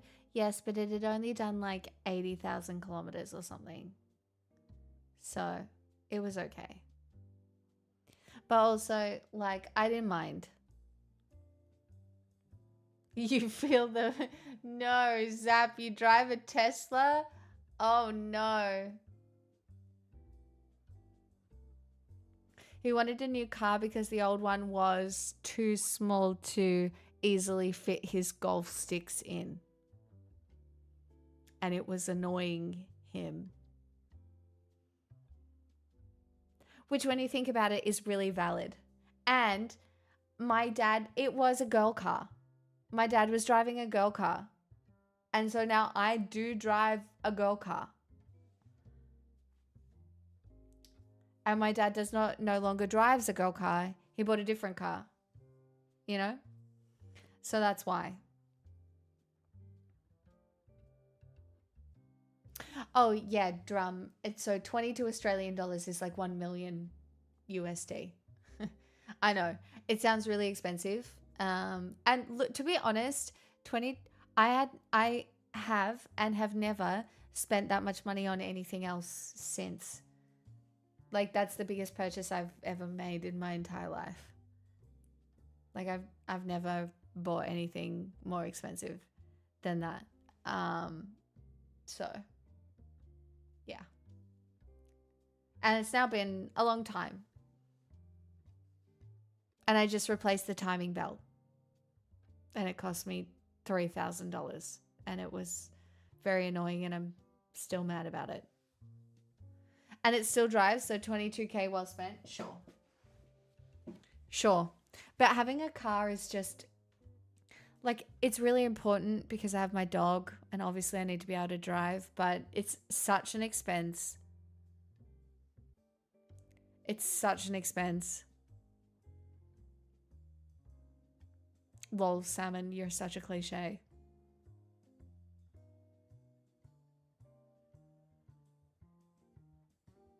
I don't really care about cars. I'm going to be so real. If it gets you safely from A to B, I don't give a fuck. Like, I don't know. I'm never going to buy a nice car. I'm just going to drive this car until it dies. And yet, you know all about downforce? Yeah, because I want to seem cool to my friends, all right? I need to know about that dirty air. You know?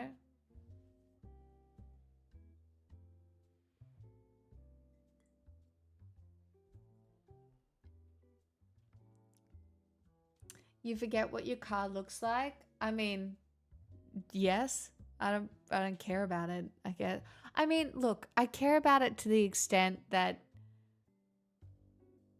I need to, I suppose. That's pretty good, kind of hot in these runners. Less than 20. Chat, my favorite thing to remember is that growing up, my dad had this little car. It was an absolute fucking bomb. And he would drive us to school, and we didn't have seatbelts. And the seats in the back of the car were corduroy.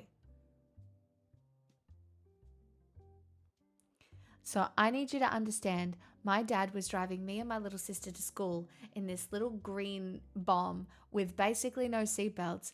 And my sister and I would ask my dad to take the long way home over the speed bumps so we would go flying in the back seat. I have vivid memories of me and my sister getting so excited that we would be bouncing in the back seat, all right? Like, guys, delightful. It's not like that anymore.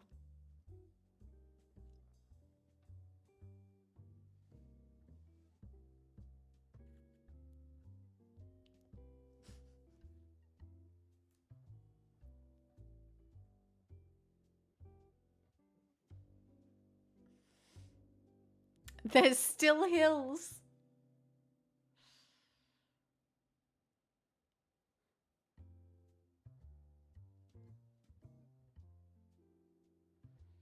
Look, I have some interesting car stories.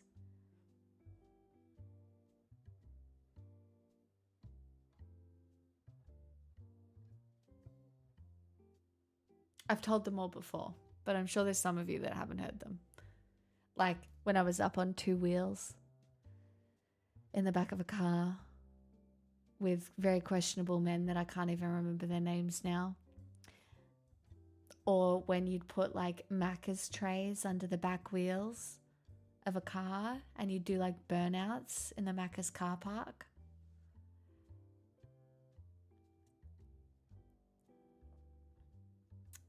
No, I was conceived in Egypt, Aussie. I actually know that for a fact. That's why I'm obviously a goddess. Because my parents walked around a fertility statue and then fucked later on. And that's how I was born. And they'd been trying for 10 years. So I don't want to insinuate anything. But my parents had been trying for 10 years and then they walked around a fertility statue in Egypt and got pregnant. And I don't know what that says about me.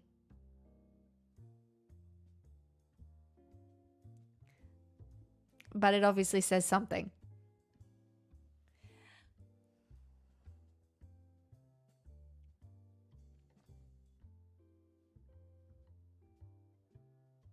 I thought you were joking. I'm actually not. No, it was the camels. I seen the picture.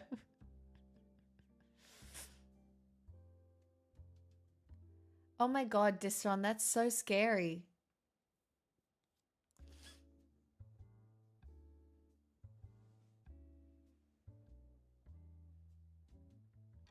Oh no, is the Strait of Hormuz closing again? My petrol tank is full. At least I have that, I suppose.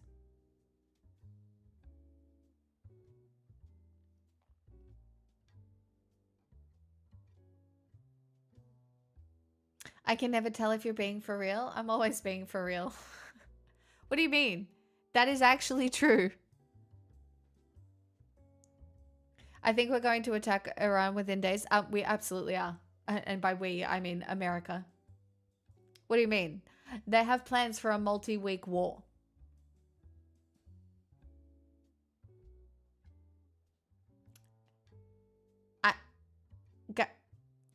Why do you think I am attempting to just, right now? Because I know, and you know, that we are all absorbing everything that's going on right now. Cuba is fucking shut down. They have no oil. They have nothing right now. No one's talking about it.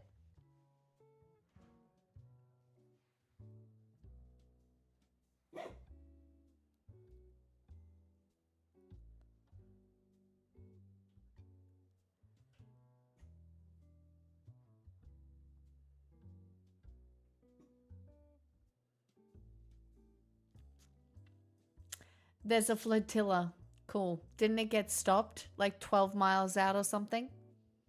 Or because the world found out people are in charge are all pedos? I mean, that's just fucking nothing at this point. They're not doing anything about it. Like, we are in like a period of destabilization, right? That is only going to increase. And when I consider my role in this situation, like, I will give you a place to talk about whatever's going on. But at most of it, I just want to provide a space where you can talk about it, but it's also Hope Core. I'm best when I'm doing Hope Core. And,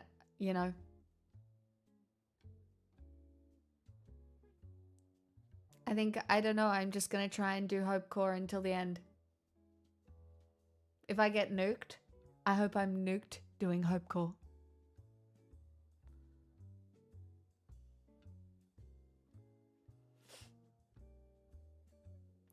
I have been very deliberately living under a rock. I think it's okay to live under a rock sometimes. There is a lot going on. Truly.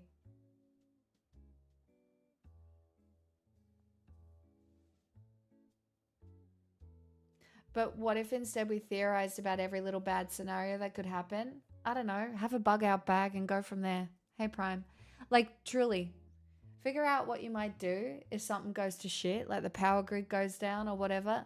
And then, if you're like me, decide how you'll lie down and die and go from there. Okay?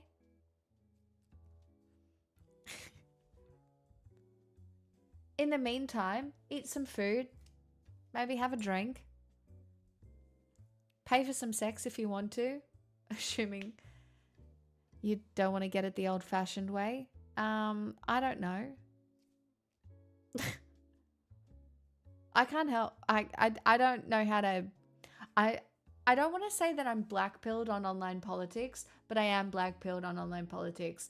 I keep watching cancellations go back and forth, and I just don't care anymore. I do not care. I will remain educated to the best of my ability. That is all you get from me, and I will try and be a good conversationalist. But also, I don't want to be that smart. I don't want to be super smart. I don't. I want to be intelligent. I want to be informed. I want to be funny. I want to be good at conversation. But beyond that, I don't give a fuck. I'm not going to fix any problems. I might fix one or two of your problems, but I'm not able to charge anyone with crimes for the Epstein files. I'm not able to fix the financial system. I can't fix any economies. No, this is Hope Core. This is what it is. Hope Core is empowering. All the problems aren't your problems. Pick one or two. You know what? I can be your problem. Pick me. Choose me. I'll be the problem. You might be creating more problems, to be honest.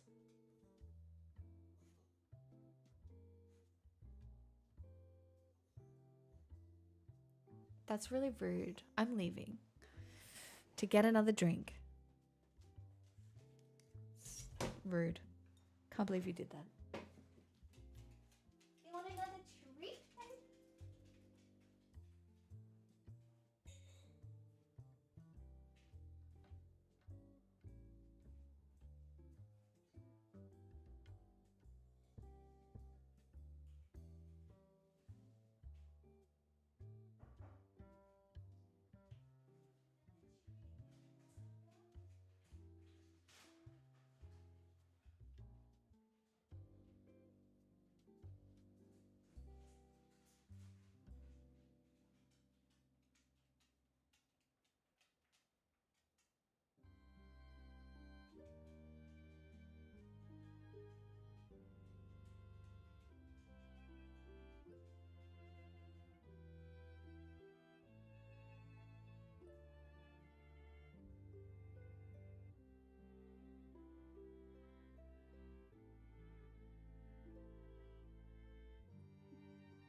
Gave her another treat.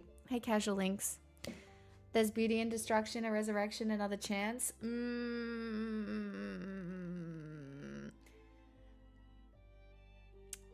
Yes, I do think we need to rebuild. I would agree with you in some semblance of the theory, but what the billionaires are doing is not beauty. It's not a resurrection. It is a consolidation of power in the most nefarious of ways. It is a reintroduction of slavery. Like, I read an article about the way AI is going to replace a lot of jobs that you do sitting in front of a computer within the next 5-10 years, maybe even sooner. And without universal basic outcome, without without an entirely different social structure, the destabilization that is going to cause is uncontrollable to a point of no one knows what that looks like. But I don't think we get their destruction. That's the problem. I agree. How can you say the word no? No. No. I can say it just like that. Also, the way that art is being destroyed. Art is so important. Being real and imperfect art is so important, and it is being destroyed. Like, the fact that AI is coming in and taking away the good parts of humanity while just leaving us all to rot is so fucking capitalistic at its core. And like watching Elon Musk fucking tweet about how Grok has to win, otherwise we'll have woke AI. Bro.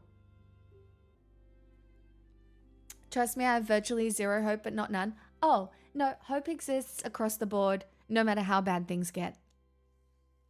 Like, I don't know if you guys saw the clips of, people starting Ramadan in Gaza. Right? Hope exists even in the worst of times, and that is what you need to cling to. Truly. And if you don't cling to that is what is important for me over the next little while. Being informed, sure. But the only thing I want any of you to do is to cling to hope, no matter what shit looks like. Because we are going to witness a lot of suffering.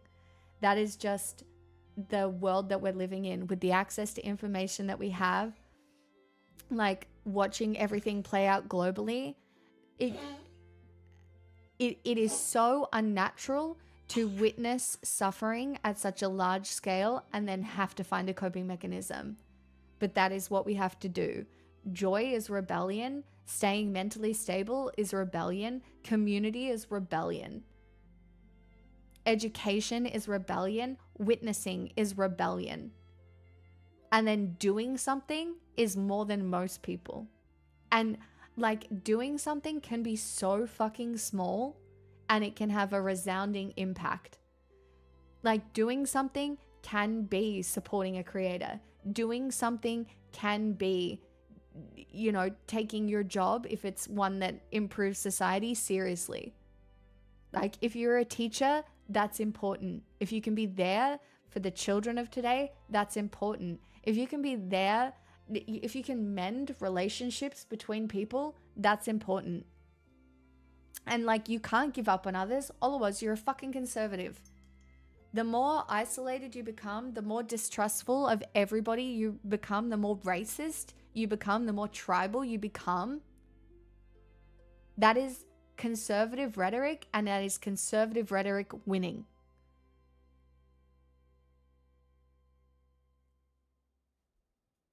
Oh shit, she ranted. Oops. Yeah.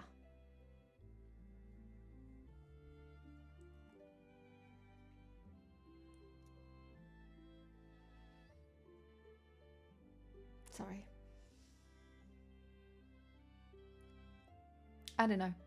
I know my content has changed over time, and I feel like when I was earlier in my journey of like covering news and stuff, I was very deep in the, I guess, less conversational, educational approach. I now, with the state of the world, it doesn't feel like people need that anymore. What people need is to be able to have conversations about stuff without fear of judgment and being able to process things in a way that improves your life and improves your own capability. That is what I believe in. Like, the more capable you guys become, the more capable I become. I think that's the most important part.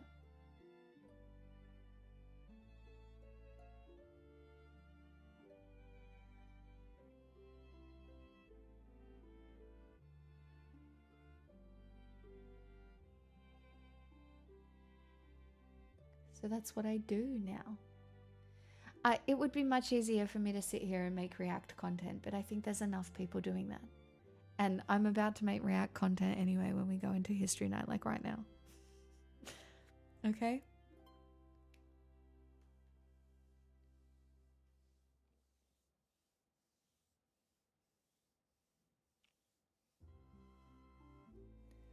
A 100% straw man. I know, we're about to max.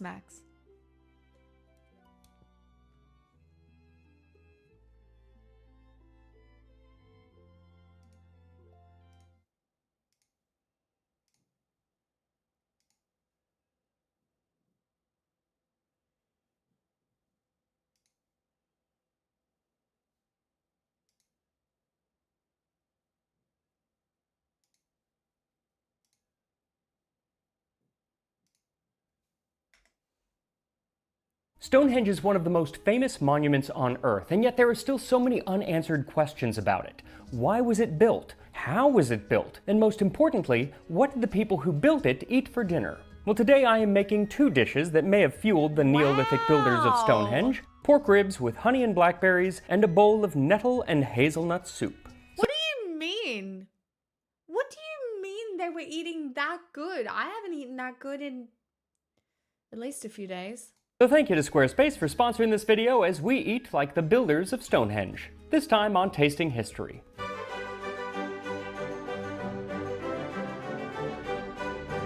By the way, I think this channel is Hopecore.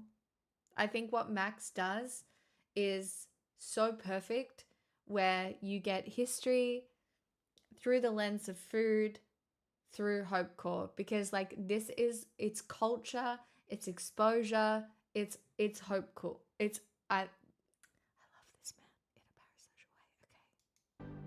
Last month I went to Scotland to celebrate the New Year, or Hogmanay as they call it, and while I was there I got to meet up with Bruce Fumi from the channel Scotland History Oh my god, I love that channel! Tours, and he took us into the Highlands where we encountered an ancient stone circle. Oh my god, I'm so jealous! The fuck? This is fucking... And it was so cool because it was just like right there on somebody's farm, thousands of years old, and Wait. nobody around. Wait, I think I went there. There. Oh my god, I went there! Oh my god, I've been there! I went there, you guys. I went there. I think. That's the one, I've been there. It was on the way out. That was like one of the first rocks we stopped at. On somebody's farm, thousands of years old, and nobody around to appreciate it.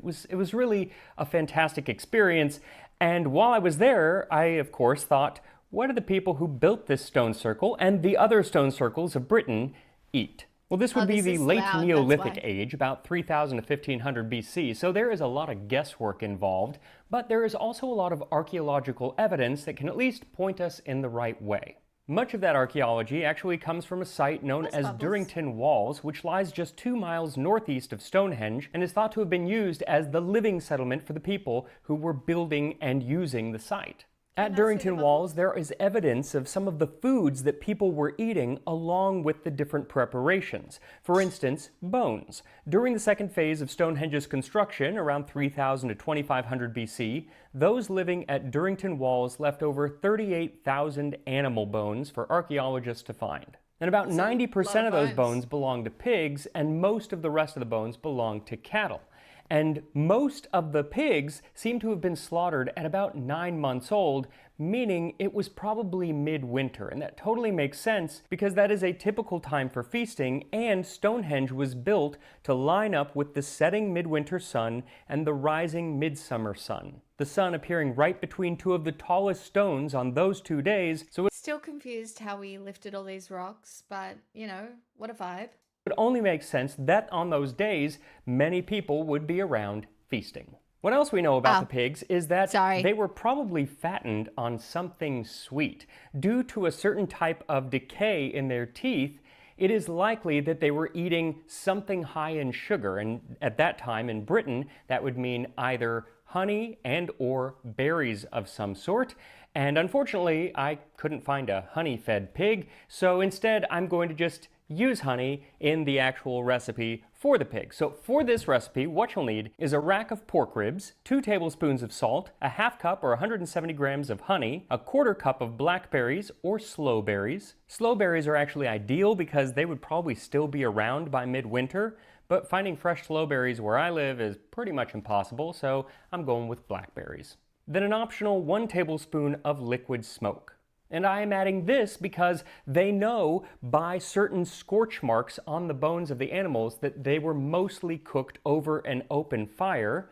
And I would love to make a pig over an open fire, but this show is all about making food in my kitchen, and I'm not going to make an open fire in my kitchen. So to add a bit of that smoky flavor, I'm just going to add some liquid smoke.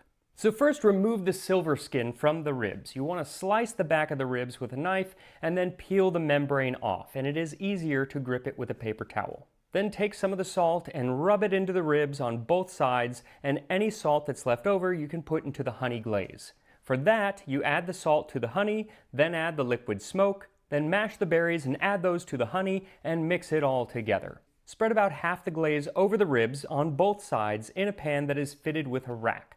Then set the ribs in the rack with the meaty side down and place them in the dinner. oven at 350 degrees Fahrenheit, 175 Celsius for an hour and a half. You can also wrap the ribs in tin foil, and that'll keep the moisture in, so you can actually cook them at a lower temperature, like 275 degrees Fahrenheit, for a much longer time. I'm just not doing that because I figured, well, they didn't have foil in Neolithic Britain. But then again, they also didn't have an oven like this in Neolithic Britain. So yeah, I guess that argument is moot. Do what you want.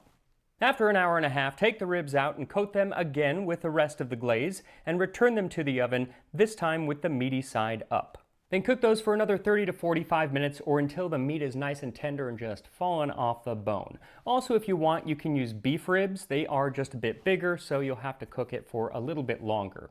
Though, those are not going to be as big as the ribs that they could have had in Neolithic Britain, and that is because aurochs were still roaming the land back then, aurochs being the wild ancestor of modern cattle, and they were absolutely huge. Damn. And in the 1920s, the ditch around Stonehenge Kind of cute though.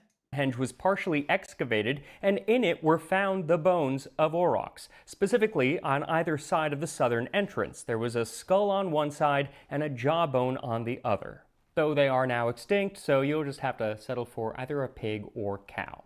Now for our second dish, we do have less archaeological information because during the summer, they ate a lot more plants, and plants don't leave as much archaeological evidence as, say, bones, so there isn't as much, but that doesn't mean that we don't have some evidence. First off, we know that they cooked a lot of things in pots. In the south of Britain, where Stonehenge is, they were known for a style of grooved pottery that made it almost look like a basket. And chemical analysis shows that they were used for cooking over or next to a fire. This very likely meant a sort of soup was being cooked in them, but they were also used to create different dairy products. A full 21% of the pottery shards found at Durrington Walls Butter?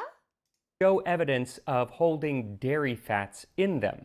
Now, they could have just been drinking milk or cream straight from the cow. That is possible, but it wouldn't have been a pretty picture because Britons, and really all Europeans at this time, were extremely lactose intolerant. But of course. The genetic mutation for adult lactase persistence coming to Britain about 15.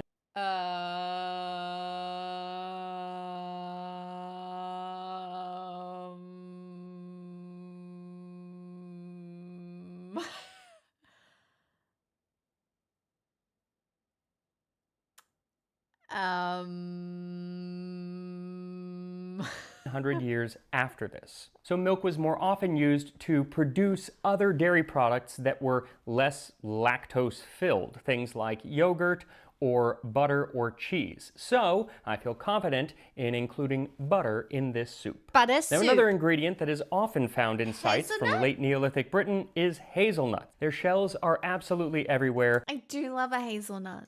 and they are an ingredient which, when well stored, could be available all year round. As for the main ingredient of our soup, the nettles, well, that comes from the fact that in spring and summer they grow plentifully in Britain, and I've only ever had stinging nettle soup once, and it was with snails.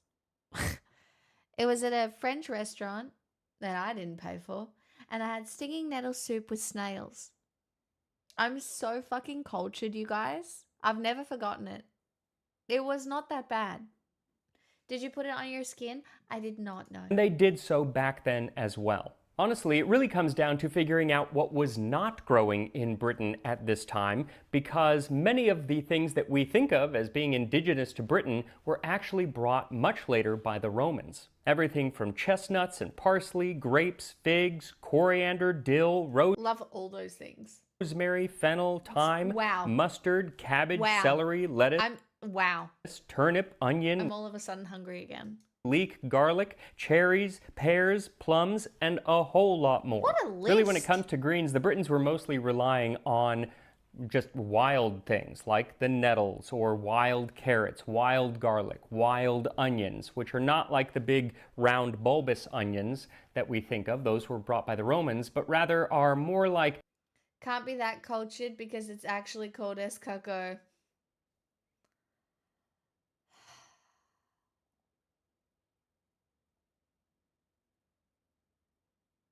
Why did new guy gotta be so mean? Repent. It's fine, whatever.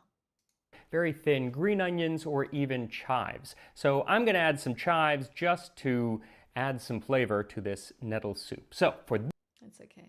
I forgive you. For now. this recipe, what you'll need is about a 3-quart pot filled with stinging nettles. So That scene is the wrong way round because when Joe and I recorded Girl Dozer, we had to make it so that we were looking at one another, and so we both changed the way our cameras were facing, and it got really confusing for a bit. But basically, we were mirroring our cameras to record Girl Dozer, and that's why it's like that. nettles are a nutritious edible plant often You can create unlimited number of scenes in OBS.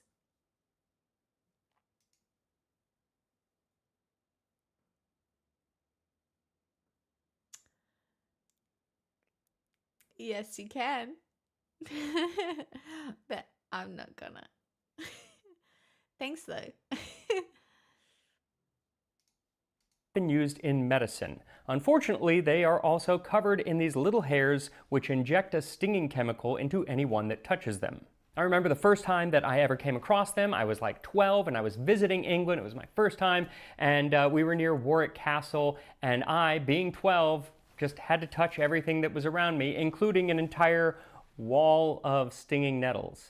And That was really dumb, Max. The look on his face. remember that day not particularly fondly. No fucking So really, when shit. you're working with them, you should wear gloves. Only when they are cooked or very well dried do they lose that wonderful ability to sting you. Then you also need a quarter cup of lightly crushed hazelnuts, 2 tablespoons or 30 grams of salted butter, a small bunch of wild onion or chives if you can't find wild onion, and 2 tablespoons of barley flour. Now, the people of late Neolithic Britain were not farmers like we think of as farmers, with huge tracts of land, big fields growing lots of cereal grains. That would come with permanent settlements in about 1500 BC. So 67 months of free willingly giving you money on the internet. Not long to go now. It's true, you only got 2 months left before you reach the pinnacle of being able to subscribe to my channel. It's only downhill from there. Thank you for the 67 but that months. doesn't mean that they weren't doing some farming, light farming, and they did have some cereal grains. Mostly it was barley and emmer wheat. So start by stopping the nettles from stinging by filling the pot with them and then adding water, and set that over high heat to boil for 5 minutes. Then remove the nettles and drain the liquid.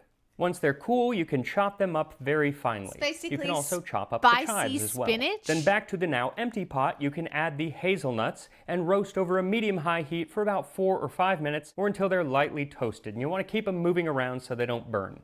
Then add in the butter and let that melt, and then toss back in the nettles along with the chives and coat them in the butter, sauteing them for just about 15 or 20 seconds. Really good. And then pour in 1 quart of water and bring that to a simmer. You can actually use the same water that you first boiled those nettles in. That would probably be the best thing to do, but I wasn't thinking of it and I got rid of mine, so you can also just get new water. Once simmering, take about a half cup of the hot liquid and add the barley flour in, stir it all up, and then add that to the soup, which will help thicken it. Thick. Just mix it in and let it cook for another 15 to 20 minutes on low heat. You can also give it a taste at any point and add more salt if you like. I say more because there is some salt in the butter, and the butter that they would have been using would have likely been very salty unless it was freshly made butter, but our butter isn't that salty today, so you might need more salt. Now, while this meal only takes a couple of hours to make, it took a lot longer to make Stonehenge. To build the entire site, it took about 1,500 years. Of course, they were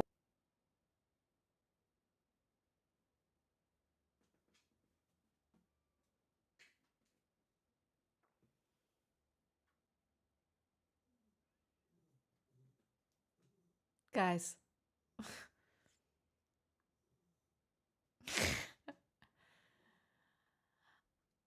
We can't even coordinate multi-week projects at this point. What do you mean 1,500 years? And now we have 3-year fucking government terms. Oh, God. This is why China's in right now. Because, you know, the 3,000-year dynasty or whatever, right? Like, at least they're getting shit done.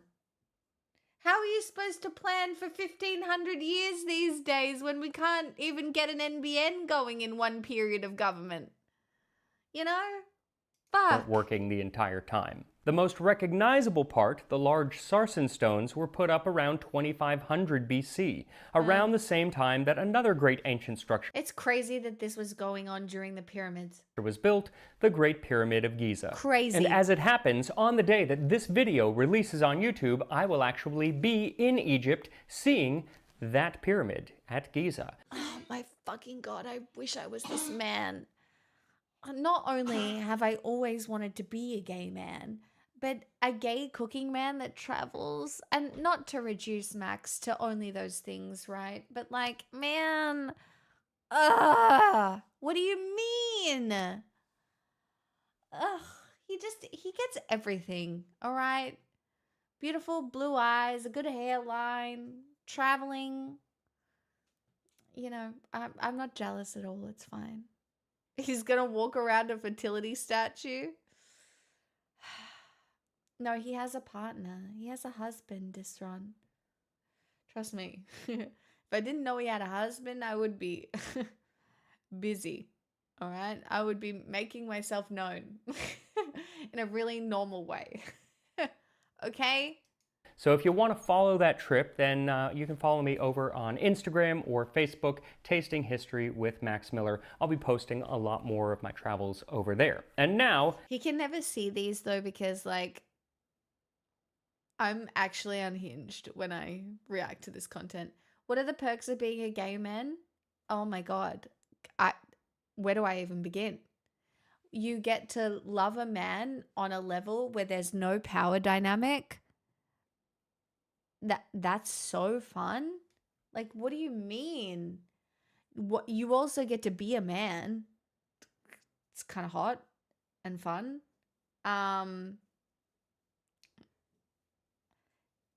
You can play ice hockey. Power dynamics cease to exist when genders are shared. Not necessarily though, but like there's an intimacy that exists between gay men that has, you can see it in heated rivalry, right? It's why so many women read like gay romantasy or whatever, right? Where it feels like pure intimacy. There's no, the social implications are different. I'm not saying there aren't gay social dynamics that exist, because there definitely are. But it's just an even playing field to begin with, sociologically, I guess. It's like getting to be with a man while being respected as one. Like, literally. It's nice. Not that I would know, but I assume so, based on the TV shows that I've watched. I have blue eyes. Vegas. My eyes are blue. But thanks. I don't know if Pixel needs to go outside. She's being weird. Do you need to go outside and do a wee? Chat, do you mind if I pause it at exactly halfway? I'll be right back. She needs to do a wee. You have to entertain yourselves. Leave Max's face up. Oh, I've got to find a better pause than that. Let me tell you a few interesting tidbits that I recently. That'll do. All right, I'll be right back.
Miss me?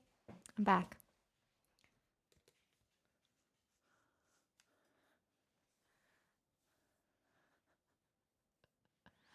We found out about Stonehenge. Something I recently learned that actually annoys me to no end is that Stonehenge is not technically a true henge. See, the archaeological term henge refers to a ring-shaped bank on the outside with a ring-shaped ditch on the inside that partially encloses a central circular area. But since Stonehenge has the main ditch on the outside, it is technically not a henge, but rather a proto-henge. And why this makes me so unreasonably angry is that Stonehenge is where the term henge came from. It is the OG henge. That's See, really Stonehenge valid. likely comes from the Old English word Yeah, but stone proto-henge doesn't have the same ring to it, does it? stanhänge, which means stone, and hanging or gallows. And it's thought that it's probably because the Saxons, when they came over, saw it and either thought they were giant stone gallows or imagined the top stones, the lintels, kind of hanging on top of the standing stones. But in more recent years, archaeologists identifying around 100 other similar stone or wood circles in Britain and Ireland decided to call those henges, naming them after Stonehenge. But all of those henges had the ditch on the inside of the earthen bank, thus nullifying Stonehenge as a proper henge. And this just does not seem fair to me. And yes, I know that a pile of rocks on the Salisbury Plain in southern England does not have any feelings, but if it did, I think they would be hurt by this.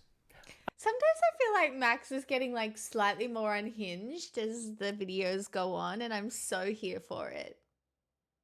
It just feels really relatable. I'm a collectivist, only P. What are you? Another interesting thing that I found out actually has to do with two of the earliest writings about Stonehenge. One comes from Henry of Huntington's Historia Angulorum, or History of the English People, which he wrote in the mid-12th century. I feel like he has. He, writing in Latin, calls it Stanengas. Now, there are four things that seem wondrous in England. The second... No, but for some reason, I feel like if Max watched stream and he's like, oh, look, it's my #1 fan who is also a leech. You know what I mean? But I feel like Max would be an oiler, and I don't, and you know, where is he? Do you know what I mean? He'd be like ally. Is at Stanengas, where stones of remarkable size are raised in the manner of gateways, so that gateways appear placed on top of the gates. Nor can anyone devise by what skill such great stones were lifted to such a height, or for what reason they were built there. Crazy that even after 900 years later, we still don't really know that much. Look, if I'm gonna out my friend here, but if Joanna can have a fully blown fanfic about the Kennedy guy, I can write my own fanfic about Max, okay? We're allowed. No, it's not RFK. I don't know which one it is. I forget. I forget. Ask her. About how they were put up there or why exactly they are there. But what's really amazing is that Henry of Huntington could admit that he didn't know why they were there or how they got there. Not so for his contemporary Geoffrey of Monmouth, who wrote in his Historia Regum Britanniae, or History of the British Kings, that these stones are... Again, I'm sorry, you'll just have to go ask Joe. I only listened to half the story. I can't remember. ...mystical and possess a power of healing. The giants of old brought them from the farthest coasts of Africa and placed them in Ireland when they inhabited that country. So if the stones were actually in Ireland, then how did they get to Britain? It's a really good question. question. Well, Geoffrey of Monmouth tells us that, of course, it was Merlin. Yes, that Merlin. Following a battle with the Irish, the Briton, Uther Pendragon, tries to dismantle Stonehenge using ropes and ladders, but is unable to even get them to budge. So Merlin walks up, laughs at him, and quickly magics them onto some ships, takes them to Britain, and sets them up on a gravesite where they are today. And so which of these historian stories do you think actually caught on? We don't know where they came from or how they got there, or it was Giants and Merlin. Yeah, it was Giants and Merlin. the Giants and Merlin story that kept being retold until at least the 16th century. Now, I know that the stones are not actually from Africa, nor were they ever in Ireland, but Only P, why are you so stuck on me being an individualist? You don't even know what that means. What's an individualist? You're such a man because you're such an island. Is that what you want? Is that what you want to hear from me? Like, what do you want from me? Like, what do you think an individualist is? Like, I can do everything on my own? No, I need help, motherfucker. You're not helping. Therefore, you are useless. Help. You just go. I'm getting one guide on I am getting one guide on YouTube, okay?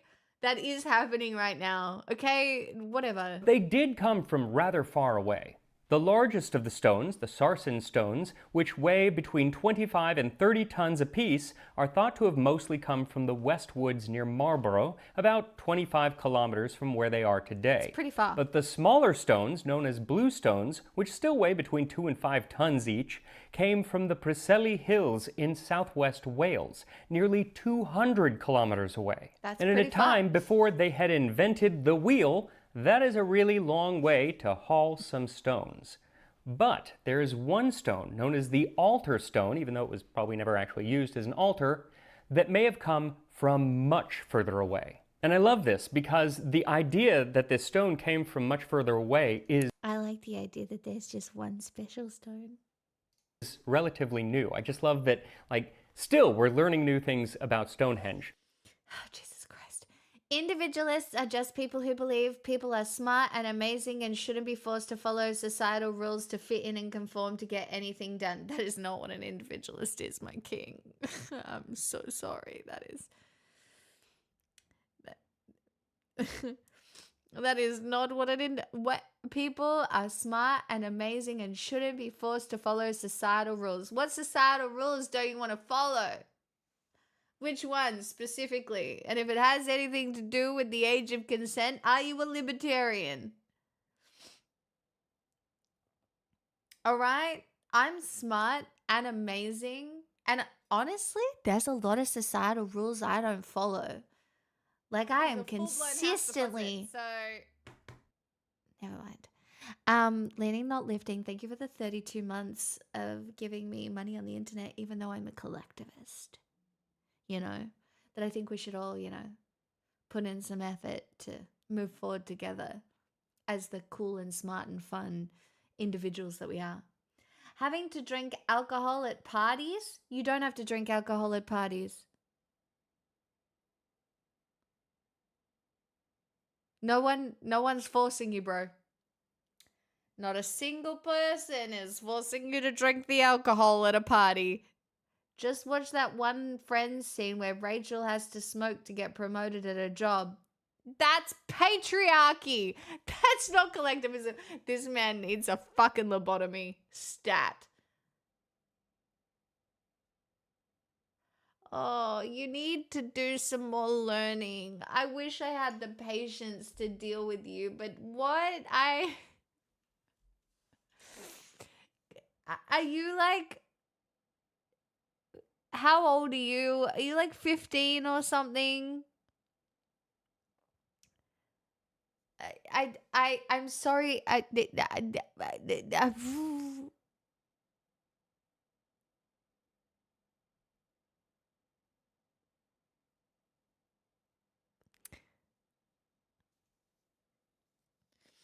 By the way, Rachel having to smoke to get promoted at her job was definitely patriarchy. Do you know what that is? It's when you have to act like a man to be respected in certain situations. Like, you have to be one of the boys. Ignore this definition of patriarchy, okay? I have It's situational, all right, chat? For the rest of you who have watched my stream for Patriarchy is collectivist.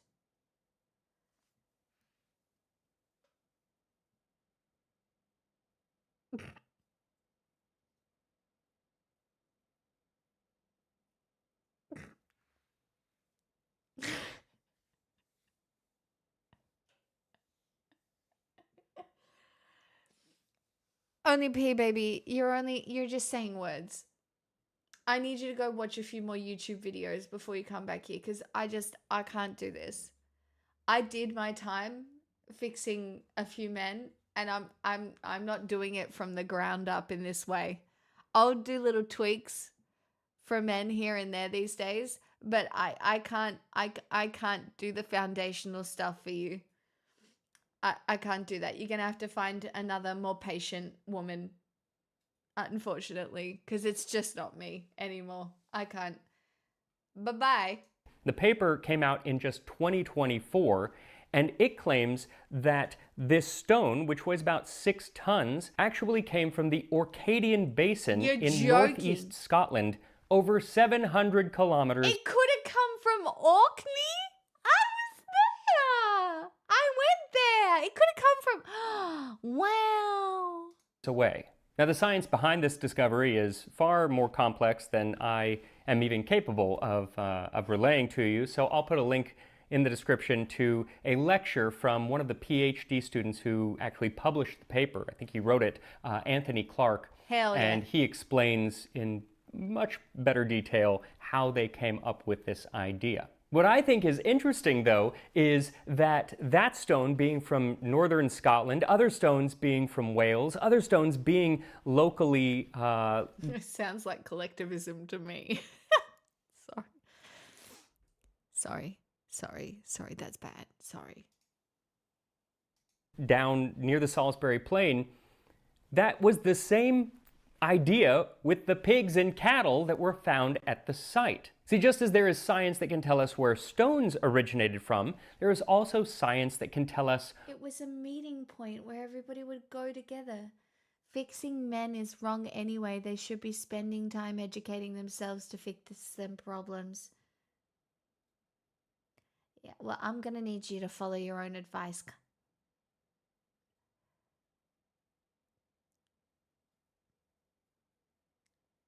Take it somewhere else. Bye-bye. Where animals were grazing at certain points in their life. So after analyzing the oxygen, sulfur, and strontium in the bones of the pigs and cows from Durrington Walls, scientists found that while some were local, many were raised in Wales, others in northern England, and some came from as far as northeast Scotland. You know, it's just so crazy to me that this tiny little area of the world known as the UK currently has so much fucking history. Like, that is just where there's just so much varied history that goes, it's just wild. Not far from where the altar stone came from. It's just amazing that way back then, people were coming from all over the place, hundreds and hundreds of... Not me pre-watching. ...kilometers away to attend something that was taking place at Stonehenge. What that something was, we don't know. Everywhere has this much history, but the UK was really good at recording it. Yes and no. There are just locations where the history is just far more stable. Like, yes, and yeah, do you know what I mean? Like, it just feels like this area of the world experienced a lot of turmoil, and so the history is quite varied, I guess, whereas there are certain areas in the world where the history is more stable for a longer period of time. For example, Australia, where, we have the oldest recorded civilization. And while there obviously would have been scuffles between mobs and stuff like that, we have some pictures and things like that, but stable is not how I would describe Great Britain. That's what I mean. I'm not describing Great Britain as stable. What we do know is that during that something, they had a feast. A feast much like the one that I'm about to eat right now. Love food. And here we are. Honey and blackberry glazed. What does this thing do? Oh my god, thanks for the $2.23 super chat on YouTube. Look, guys, I'm a YouTube streamer now. I'm a bit of both. I'm varied. I'm a collectivist in the way that I make content. It's really impressive. Look, this looks pretty good. Pork ribs, and a nettle and hazelnut soup, a feast fit for the builders of Stonehenge. So I'm going to start with the nettle soup because once I have the pork ribs, I'll have ribs in my teeth, and that'll be embarrassing. So we'll start with the soup.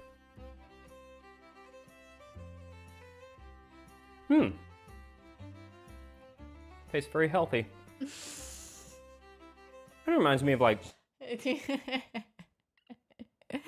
He does not like the soup. Spinach Yeah, without as much flavor. yeah.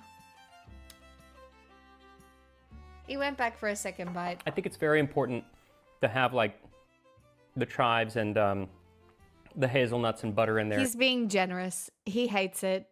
And just other things, because if it's really just the nettle... He needs to navigate these things with a little bit of class, and I can tell every time. He's like, yeah, no. Not a lot of flavor to the nettles. The nice thing is, not stinging my face, so that's a plus. Sure. But it's actually very hearty, because the nettles like break down, so they are like kind of like spinach in that way.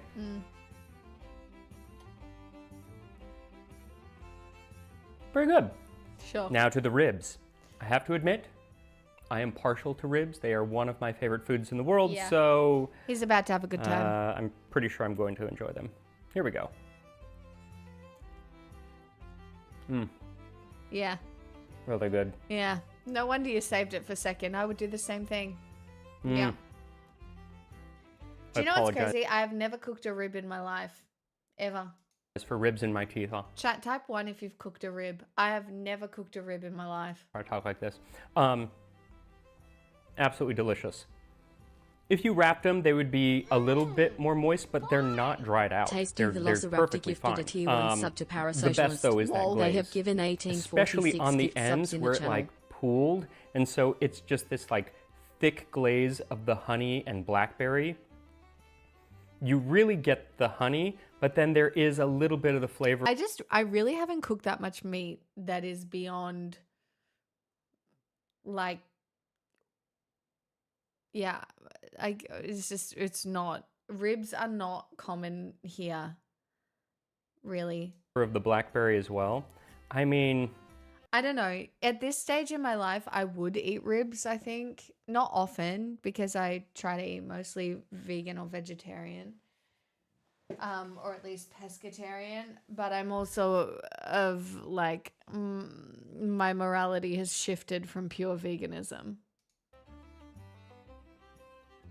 I just love ribs. Of course, there is a question of whether they were eating these things butchered into things like... It's funny you say that, Salmon Moose, because about a year after I stopped being vegan, I was at Christmas with my family. And I had been very vocal about being vegan for a long time, and I hadn't really eaten anything off the bone in a really long time. And my sister on the Christmas plate gave me a chicken wing, and I ate the chicken wing, and I was literally just there, like, really just getting the meat off the chicken wing bone, right? And my sister took a video of it, and she's like, "You are, this is crazy." And I'm like, yeah, it kind of was. But there is something quite primal, I guess. I feel like a red pill bro right now. I feel like a red pill bro, but there is something quite primal about like that, I guess. Hey, Ben. We need that video? No. like ribs and shank and stuff like that, or if they were roasting them whole. And it might have been both. Definitely, on some of them, they were butchering them because there are... Look, I'm a hedonist now. I've only leaned more into primal behavior, but I'm never going to be a keto bro, okay? I'm never going to be the liver queen. I like carbs too much. Are marks from flint knives, but other than that, we don't really know exactly how it was being cooked or anything like that.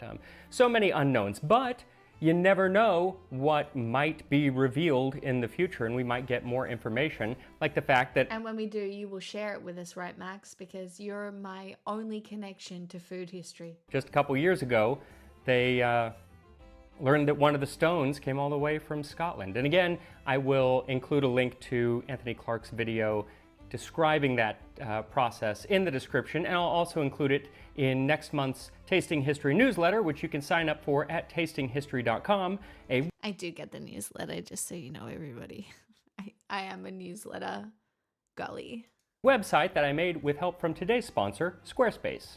Squarespace is the easiest all-in-one website builder, and you don't have to be a professional designer. Protein, he might have been a little like, you know, I just want to eat a honey glazed rib. And you know what? I respect it. Sometimes I want to eat a honey glazed rib as a tax deduction as well, and I respect it. To make it work for you. They have professionally designed templates that you can use as a great place to start, and then they have a whole suite of intuitive tools like their drag and drop editing, which can allow you to customize the site to really make it yours. And if you're running a business through your website, they have all these tools to just make it a lot easier. Things that can help make online payments, help with inventory, shipping, fulfillment, everything. I, of course, use the email campaigns tool every month to send out my newsletter so I can keep in touch with you, my viewers, but if you're running a business, you can use it to keep in touch with your customers. So go to squarespace.com for a free trial, and when you are ready to launch your website, head to squarespace.com/tastinghistory, and you'll get 10% off of your first purchase of a website or domain. Isn't it and I will see you next time salmon that you're on talking Tasting about? History.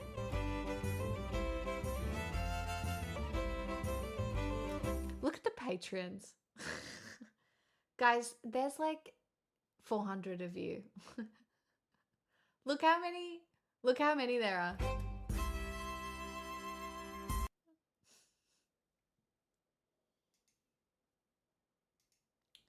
He's so great. I love him so much. I know, it's so satisfying. He is my comfort creator, for sure. Having so many Patreons looks good. I know. I should do that at the end of my streams, but I don't know how to do it. You know, because you're here the whole time. You know, it's very obvious. Do you have a Patreon? Do I? I don't think I do. I think we only have a Girl Dozer one. I don't actually think I have a Patreon. Do I? I don't.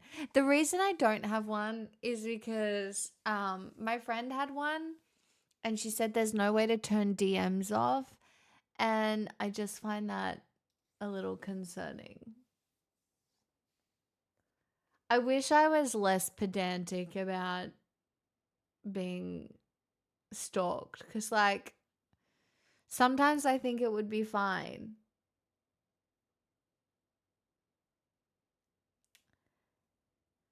But then most of the time I realize I'm just traumatized. I really am. It could just ignore all DMs. It feels rude though. I am really traumatized from that one person threatening to kill themselves. Truly. Like I spoke to a lot of people back when I was a smaller creator.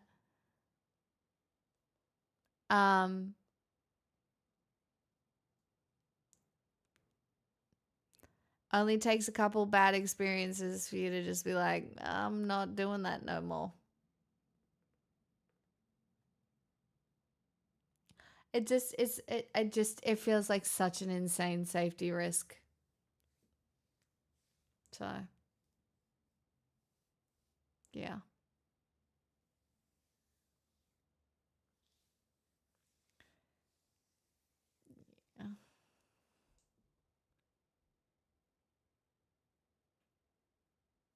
This guy.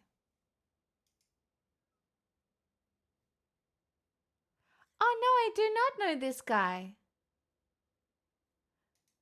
I subscribed. I don't know this guy. I'll have a look.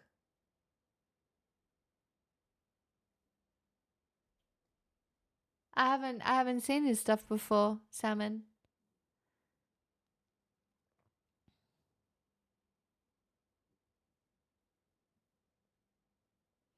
You could employ a full-time social media manager. Do you know it took me till this year to get an actual manager, and I I don't know. It doesn't really make too much of a difference. It kind of just it just doesn't. I'm not employable enough, guys. You have to keep subscribing. I'm not employable enough. And like I literally have to turn down money that is offered to me because I have morals. And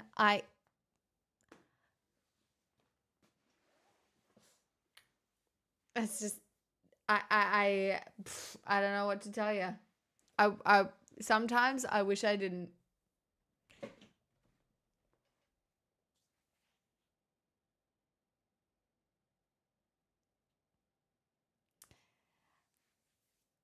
I don't know. Sometimes I sit here and I'm like, I wish I was a baddie. I wish I was the worst. I do. And but like just smile, nod, and take the money.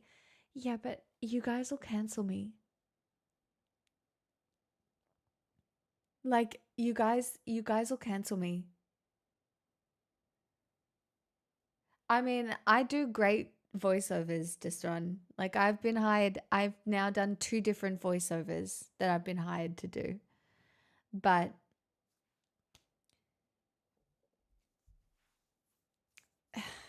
yeah.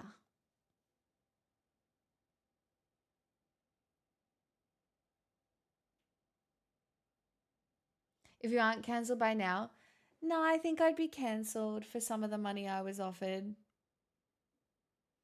I mean, no, I mean, working with Magic the Gathering is different, right? Like, and I don't know how much money you think that was, but it's not like that much. But like, I got offered more money than that to do a different thing. And I said no because it would directly harm the LGBTQ community. And I don't know if I should be taking it and then playing defense. I just don't want to do that. I just don't know. I don't know. I don't know.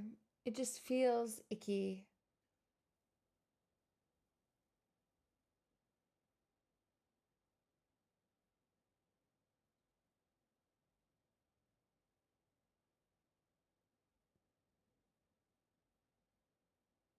I already made the decision. I turned it down a week ago.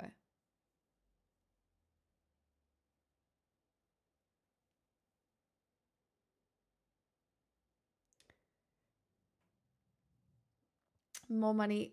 Honestly, it would have been so fucking it would have been like a breath to have that money, but I don't know. I can't do it.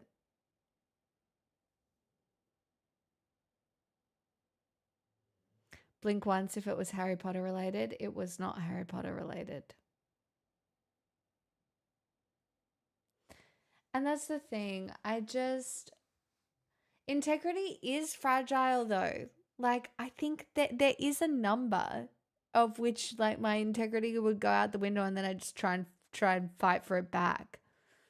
Like, cost of living is fucked at the moment, you know? Like, and I don't want to ask people to subscribe all the way to the meaning of life when cost of living is as fucked as it is. But like, again, I don't know. It's a full-blown house deposit, so... Well, except for you, Progressive. Thank you for the 58 months.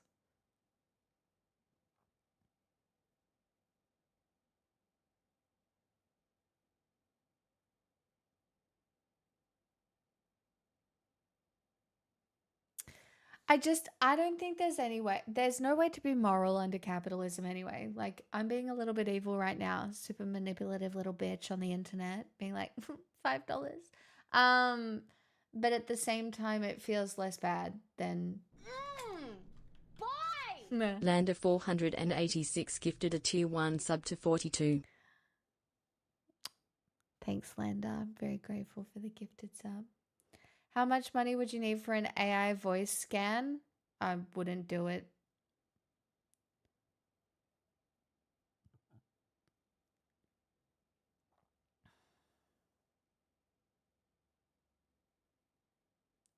I mean, people are really desperate. Like, honestly, even if you look at content at the moment.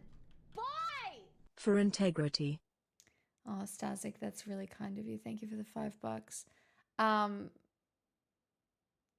Fuck integrity, though. I mean, sure, maybe not. I'll hold on to it as long as I can, I promise.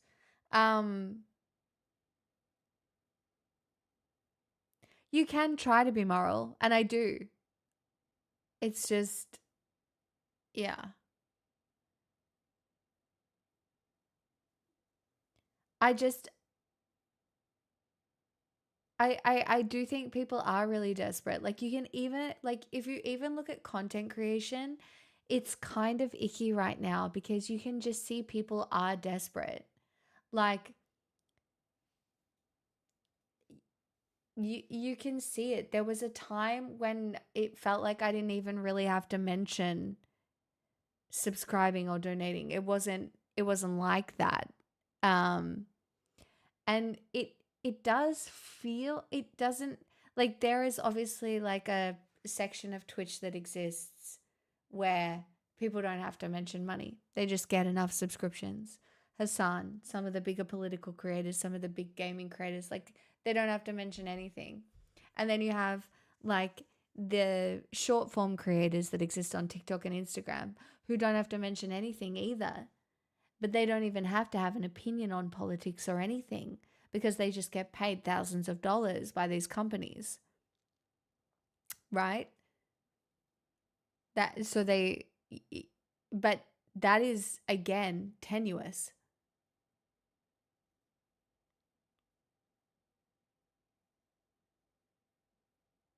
You need a soundboard? I don't want a fucking soundboard. I don't want to do the fucking gimmicks. I swear to God, I think I'm entertaining enough. I don't want to do the gimmicks. You could argue random sponsors is more moral than subbing when a bunch of that goes to Twitch anyway. Sure.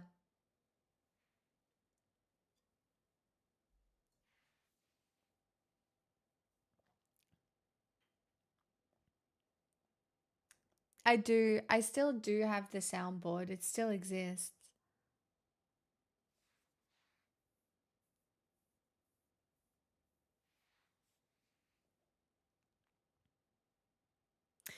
The only reason I want subscriptions on Twitch specifically is because I think it's really good for the community, right? But beyond that, I much prefer donos.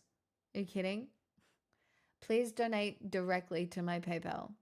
If I could think of a more direct way for you guys to give me money that didn't result in you knowing my full name, I would do that too.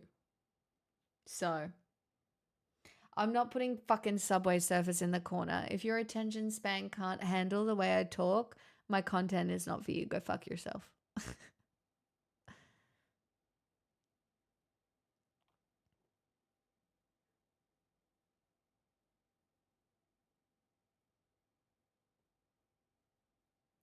Do you not have a business account?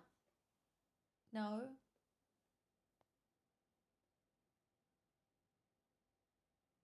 Subbing is really just for fishing? Exactly. Is PayPal still a thing? PayPal is still a thing.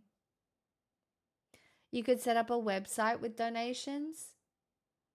I mean, I don't know how to do that. It would still go through PayPal, wouldn't it?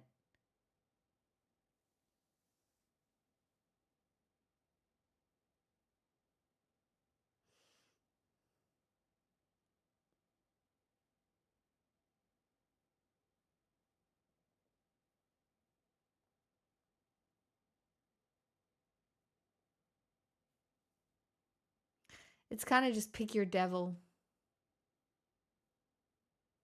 It's pick a devil. Which devil? No, because PayID still shows your name, Salmon, doesn't it?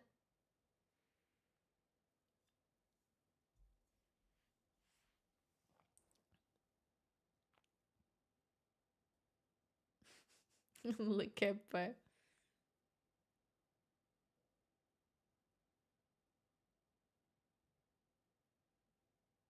Oh, for fuck's sake, Jess.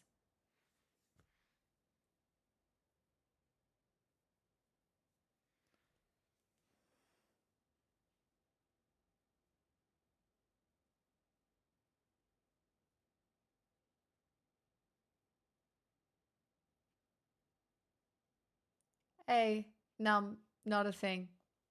A lot of people join the Air Force or the Army or whatever and then feel that way afterwards. It's not a thing. Even like my sister has come a long way since being in the Army. Like she joined at 18. And like it's just a thing. You just, I don't know. I have a lot of empathy for veterans and the experience of what being in that environment does to a person.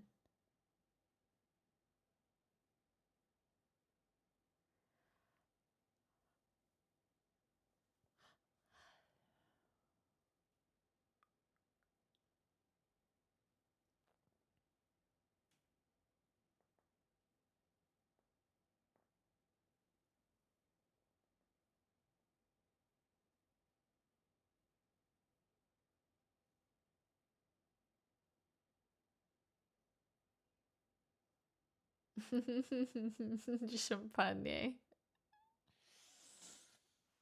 Not a not a thing. Not a thing.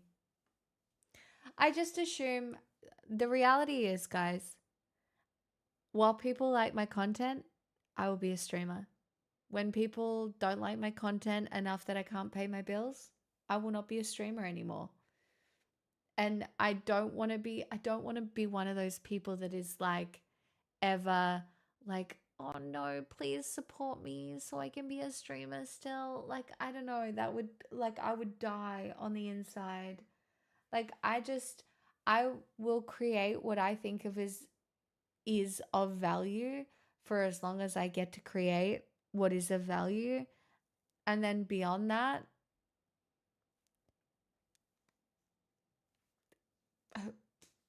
with something else beyond that. That's fine. I've lasted a really long time. I am extremely grateful.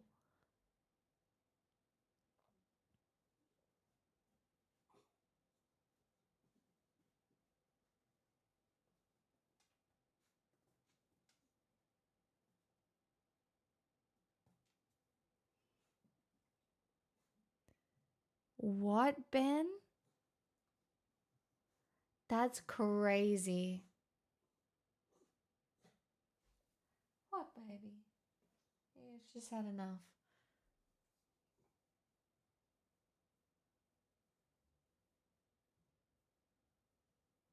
Oh, Vox, I resent it a little bit, for sure. Where's your toy? Where's your ball? Where's your ball? Pixel's had enough. I need to sing you some songs and then I need to disappear. Because my girly. Carmaldio gifted a tier 1 sub to Ethics. They have given 52 gift subs in the channel. Love the ethics for me. Thank you so much. That's very, very kind.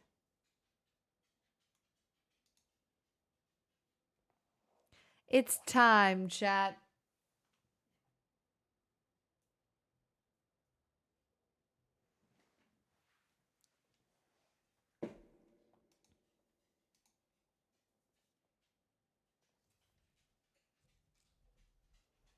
Bye, Destron. And the tennis court was Tasty Velociraptor gifted a tier 1 sub to Ventura Capital Bello. They have given 1847 gift subs in the channel. I said dancing is a dangerous game. Oh, I thought this is gonna be one of those things. Now I know I'm never gonna love again. I've got some tricks up my sleeve. Takes one to know one. You're a cowboy like me. Never wanted love, just a fancy car. Now waiting by the phone like I'm sitting in an airport bar. You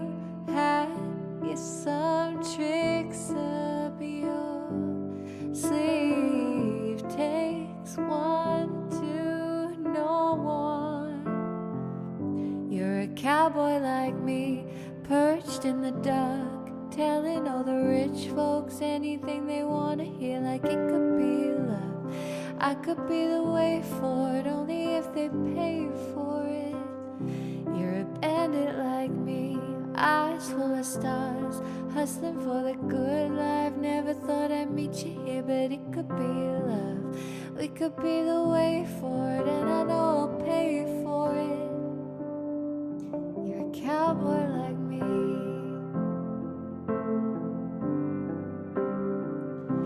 Like it could be love. I could be the way for it, only if they pay for it. You're a bandit like me, eyes full of stars, hustling for the good life. Never thought I'd meet you here, but it could be love. We could be the way for it, and I know I'll pay for it. And the skeletons in both our closets plotted hard to mess this up. And the old men that I've swindled really did believe I was in love. And the ladies lunching of their stories about when you passed through town. But that was all before I locked it down. Now you hang from my lips like the gardens of Babylon, with your boots beneath my bed. Forever is the sweetest con. I've had some tricks up my sleeve. Takes one to know one. You're a cowboy like me, and I'm never gonna love again.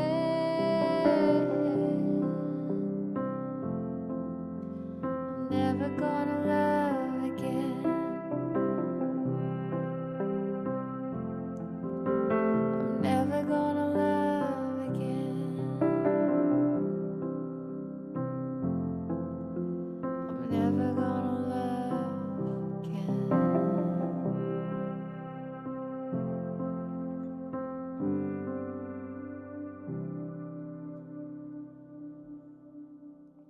I'm a Buggies. Thanks for the roses, chat.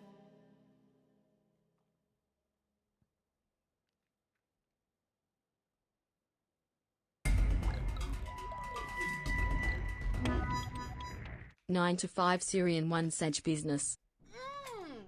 Boy! I'll be glad to be around as long as you feel you're able. It's really been an improvement to my quality of life. I enjoy how you present your stories and topics, and how endearing it is to share and contribute experiences. That is extremely kind. Thank you for the $5, Linda. And the Puggies, I would love to sing 9 to 5.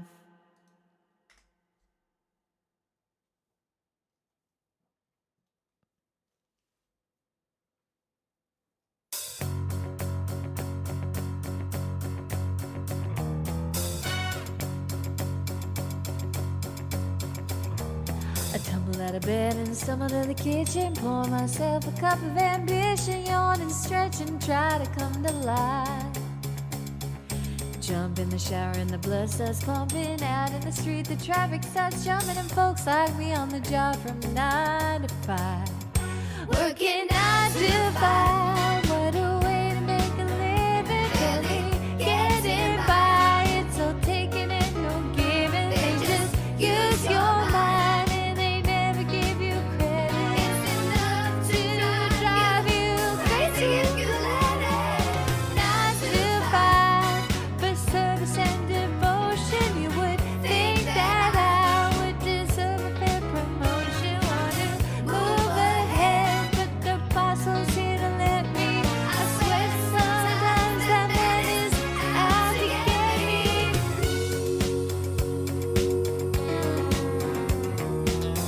Play your dream just to watch him shatter. You step off the boss man's ladder. You got dreams he'll never take away. In the same boat with a lot of your friends, waiting for the day your ship will come in and the tide's gonna turn and it's all gonna roll your way. Working 9 to 5,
Thank you for the roses.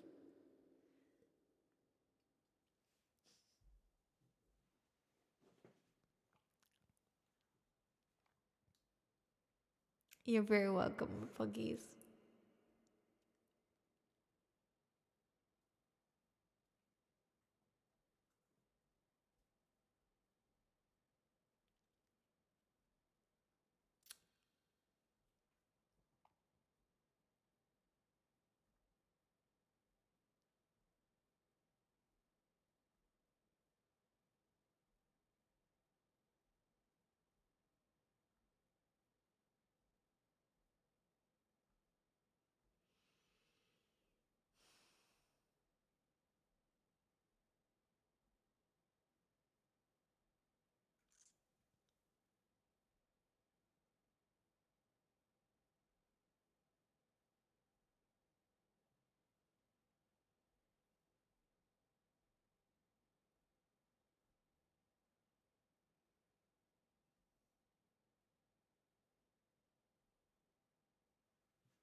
I know I stand in line until you think you have the time to spend an evening with me.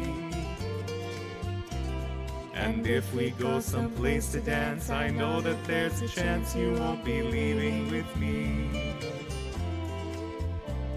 Then afterwards we drop into a quiet little place and have a drink or two.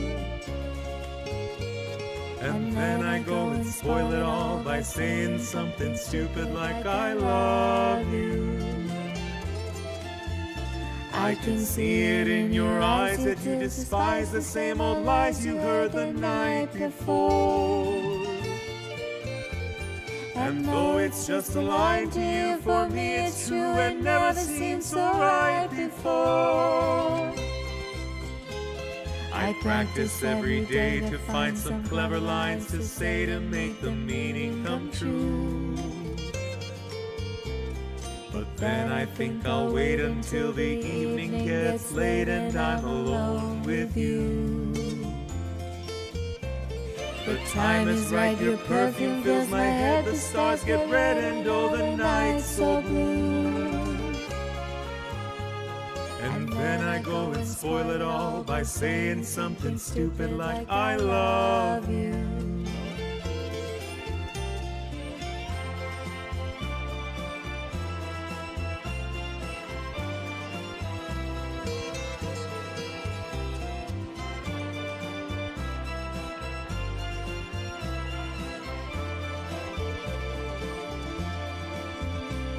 The time is right, your perfume fills my head, the stars get red and oh, the night's so blue.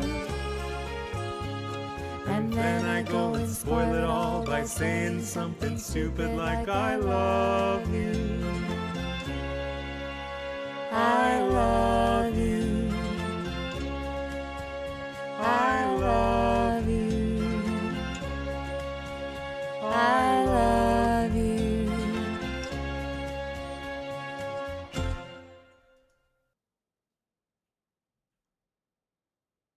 It is a good, I agree, it's a good song.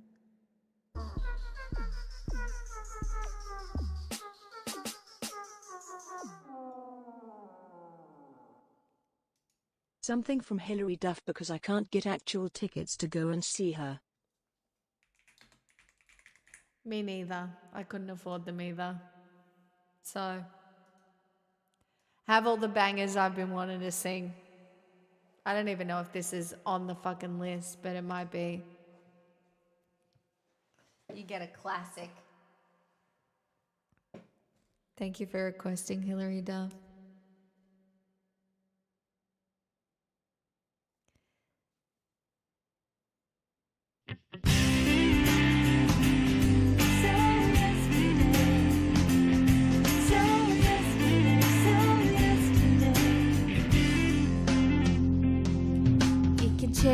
change your life if you wanna. You can change your clothes If you wanna. if you change your mind.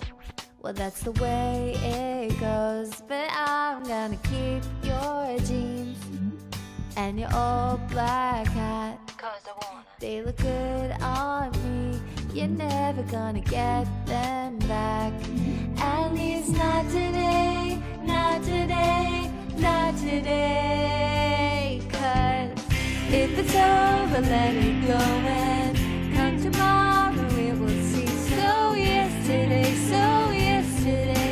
I'm just a bird that's already blown away. Laugh it up or let it go and when you wake up it will seem so yesterday,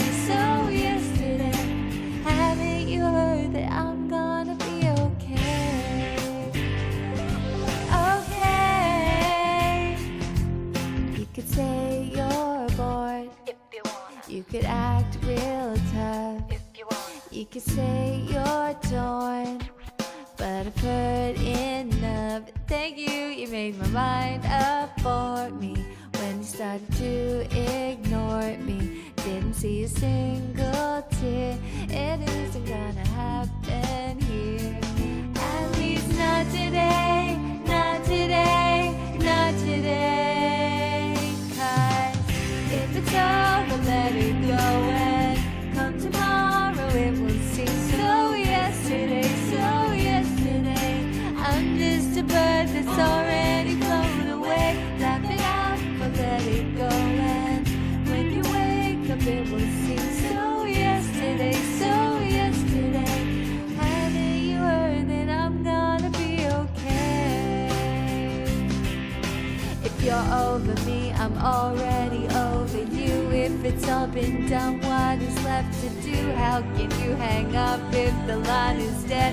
If you wanna walk, I'm a step ahead. If you're moving on, I'm already gone. If the light is off, then it isn't on.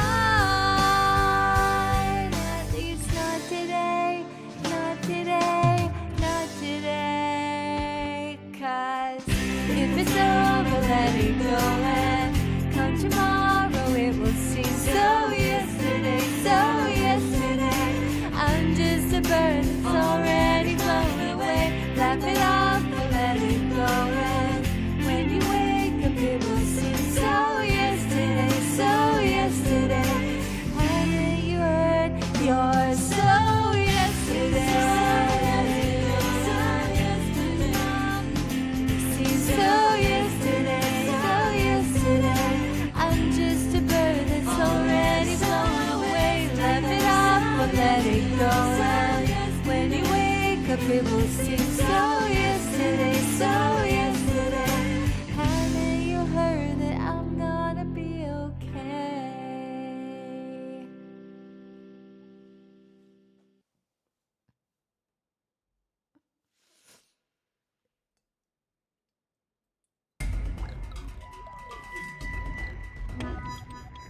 Another day in paradise.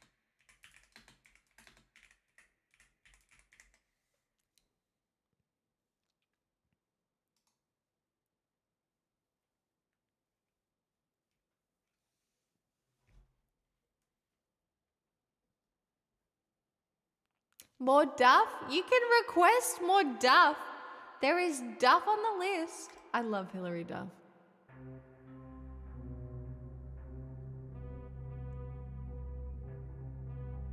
We hadn't done it since 2024. You're welcome.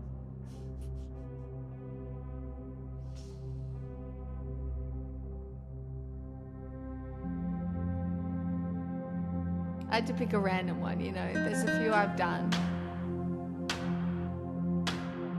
Oh, you get to go to your Ultimate D, man. I'm jealous. I might try and closer to the time snag a ticket off Tixel or something. But right now, I got too much else going on.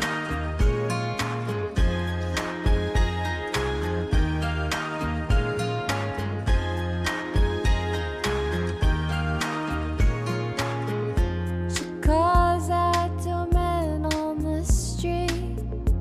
Sir, can you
The fuck?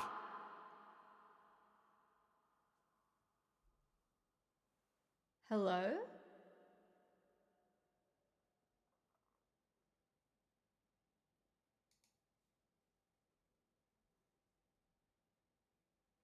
Hi, how are you? I hope you are well. Thank you for the 15 months. What the fuck? How are you? What a great song. You can thank my poggies for that one. I do love that one. Thank you so much. How are you? I feel like it's been so long. If you want to, please fill me in. I hope you are well. Tell me all the things. I'm still here. I want to say nothing has changed, but everything has changed. Nothing has changed. Like, I could not tell you the last time I paid for anything. 99 red balloons, Nana. Sure. It's been like almost 5 years I've been out of the game. It's been so long. The fuck? Are you coming back? What is I mean, oh my god, I never say this, but DM me. Tell me. Oh my god, it's good to see you. I hope you're well.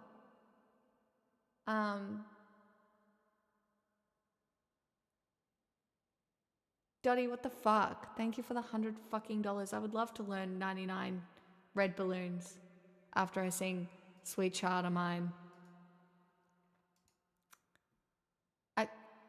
Subathon continues. Yes, this is my very real subathon, which is so subathon-y. Please do. Oh, that's really cool. Thank you for the resub. The fuck? Man, I love when people pop out of the blue and it's like, it's very wholesome.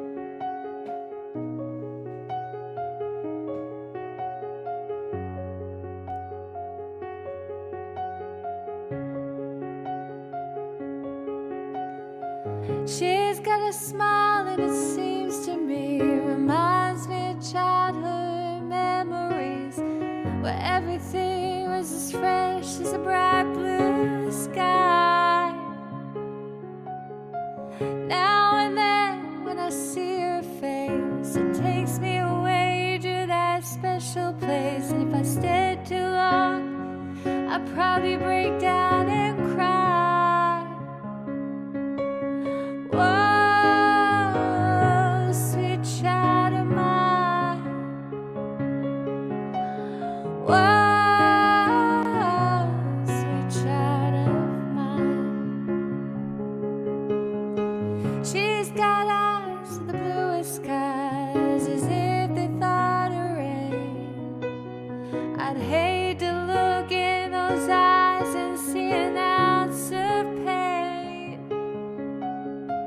Her hair reminds me of a warm, safe place where as a child I'd hide and pray for the thunder and the rain to quietly pass me by. Whoa, sweet child of mine. Whoa, sweet child of mine. Whoa, sweet child of mine. Whoa, sweet child of mine. Where do we go? Where do we go now? Where do we go? Where do we go now? Where do we go?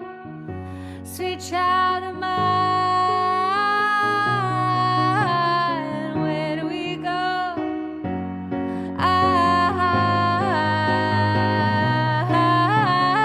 Where do we go? Where do we go now? Where do we go? Where do we go now? Where do we go?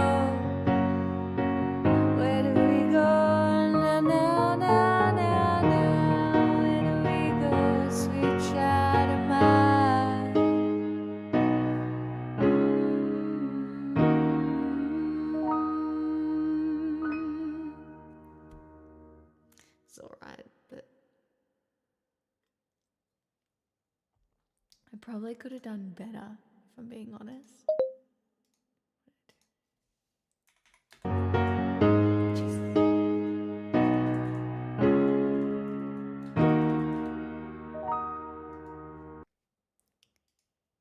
Do I know this, Dottie? Am I going to know this song?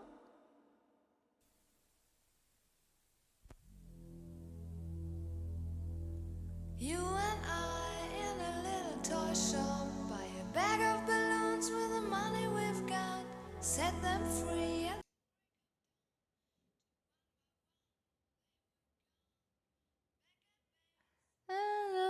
Well, something's out there.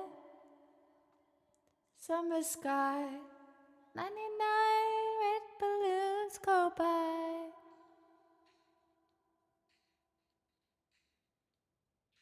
I don't know it.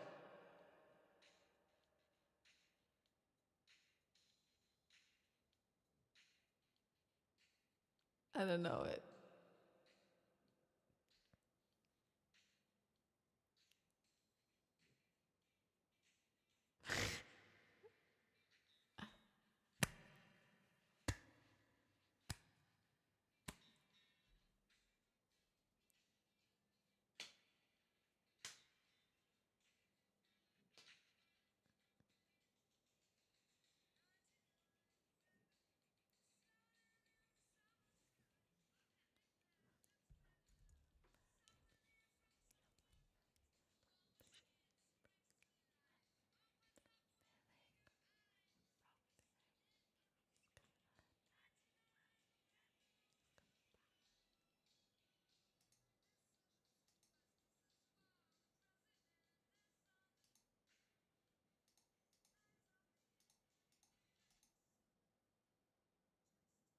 Okay.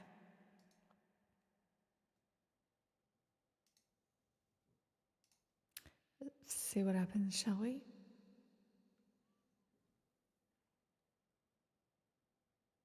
Perhaps.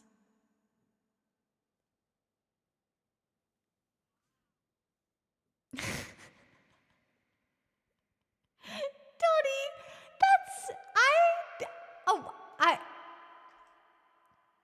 it's called the Catholic Church. It's the Catholic Church and being ugly and a loser. I don't know, what do you want from me? You and I in a little toy shop, buy a bag of balloons with the money we've got, set them free at the break of dawn, till one by one they were gone. Back at base, bugs in the software, flash the message, something's out there, floating in the summer sky. 99 red balloons go by.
99 dreams I've had, and everyone a red balloon. It's all over, I'm standing pretty.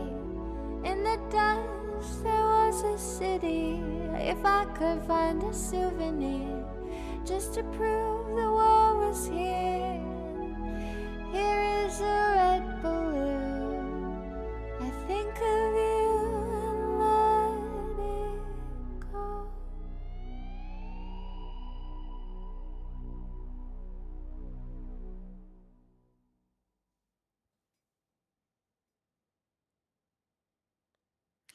I did not know that song existed, but I do feel like maybe it was somewhere in the back of my brain, like I'd heard it maybe once or twice, maybe somewhere on the radio or something. Potentially.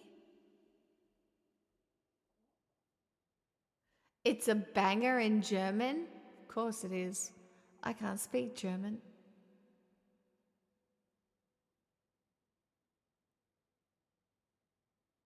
It's better in German? No, you got the meetings, my puggies. You get the meetings. I believe in you. You get that corporate shit going. I don't know how to be motivating at all. I hope you iterate lots and circle back just enough. Boy! Wedding was charming. If a little gauche.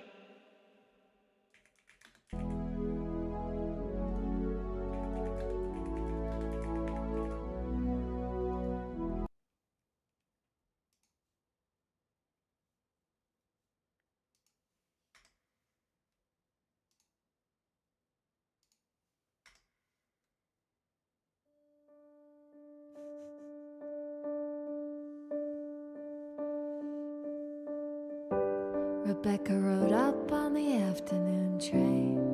It was sunny. A salt box house on the coast took her mind off St. Louis. Bill was the heir to the Standard Oil name and money, and the town said I did a middle class divorcee do it. The wedding was charming, if a little gauche. There's only so far new money goes. They picked out a home and called it Holiday House. Their parties were tasteful, if a little loud. The doctor had told him to settle down. It must have been her fault his heart gave out. And they said, there goes the last great American dynasty. Who knows if she never showed up, what could have been? There goes the maddest woman this town has ever seen. She had a marvelous time ruining everything. Rebecca gave up on the Rhode Island set forever. Flew in all her bitch pack friends from the city. Filled the pool with champagne and swam with the big names and blew through the money on the boys in the ballet. And losing on card game bets with Dolly. And they said, there goes the last great American dynasty. Who knows if she never showed up, what could have been? There goes the most shameless woman this town has ever seen. She had a marvelous time ruining everything. They say she was seen on occasion pacing the rocks, staring out at the midnight sea. And in a feud with her neighbor, she stole his dog and died at a key lime green. 50 years is a long time. Holiday house sat quietly on that beach, free of women with madness, their men in bad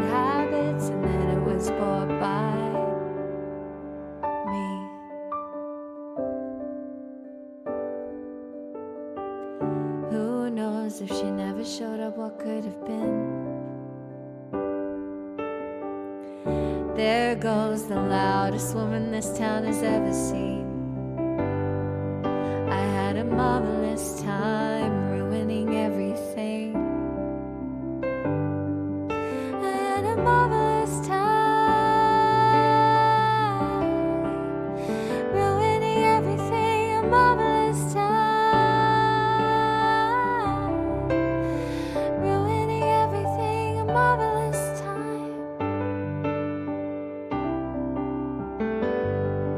I had a marvelous time.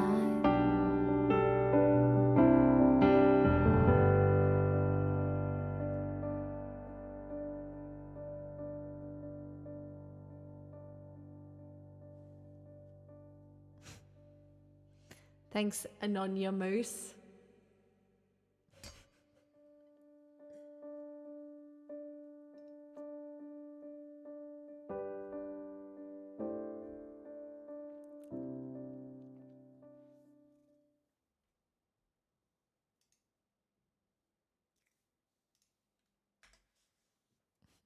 You can't. Too many hints in that one. The other woman has time to manicure her nails. The other woman is perfect where her rival fails, and she's never seen with pin curls in her hair anywhere. The other woman enchants her clothes with French perfume. The other woman keeps fresh cut flowers in each room, and there are never toys that scattered everywhere. And when a romance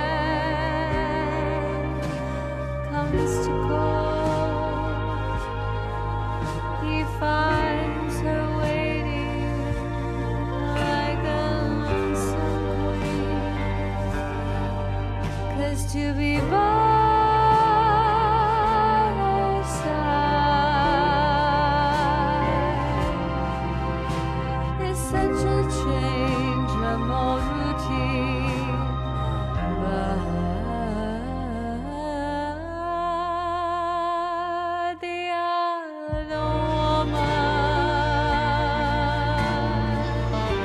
will always cry herself to sleep. The other woman will never have his love to keep. And as the years go by, the other woman will spend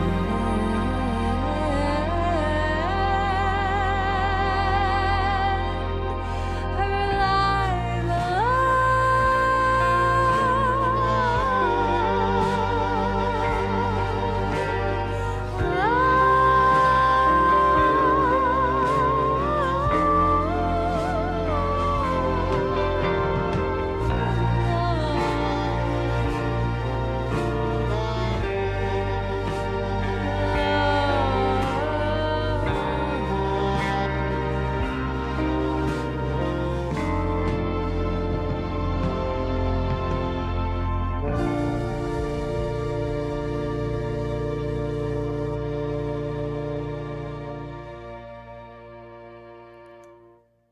Chat, you can have one more and then I'm going to bed.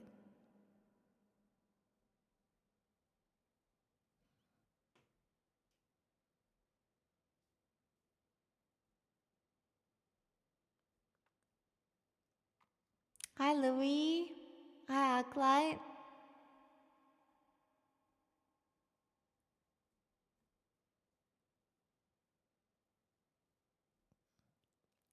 Very responsible. I mean, I haven't been doing that great the last few days, so I feel like being responsible is my only choice, you know.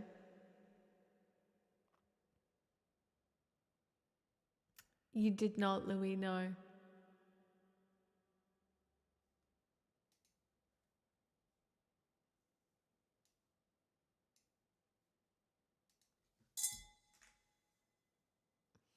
It's my last song, chat. But I am coming back tomorrow.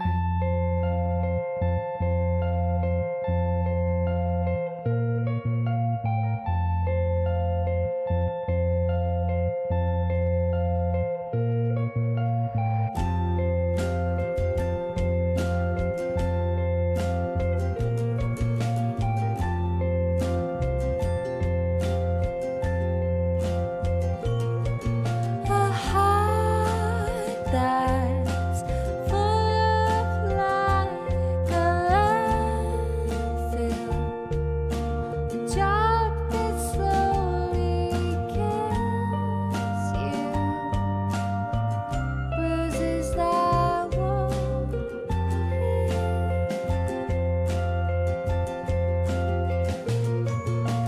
You look so tired, unhappy, bring down the government.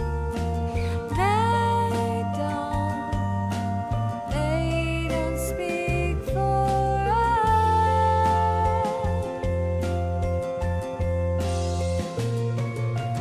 I'll take a quiet life, a handshake of carbon monoxide and no surprises, no alarms, and no surprises, no alarms, and no surprises.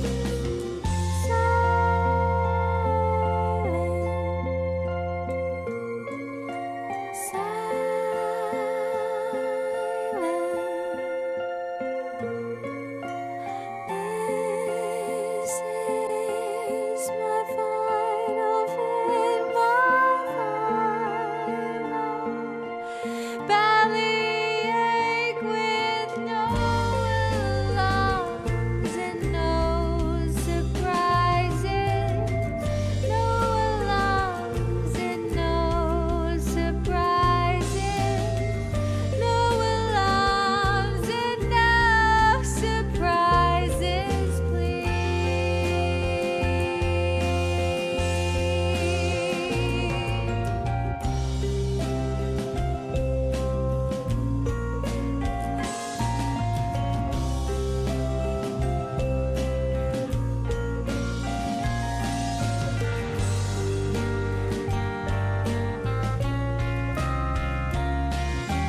Such a pretty house in such a pretty garden, no alarms and no surprises, no alarms and no surprises, no alarms and no surprises,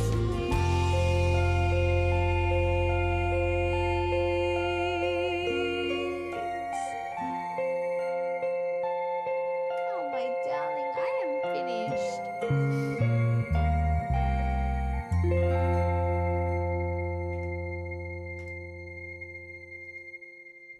Yes, I know. No alarms, no surprises, just cuddles with you coming up. That's right. Um, um, um, um, um, um, um.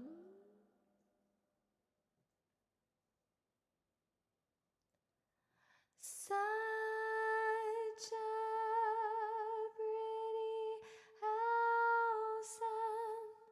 Chat, I'm gonna raid Elisa, who I have never raided before.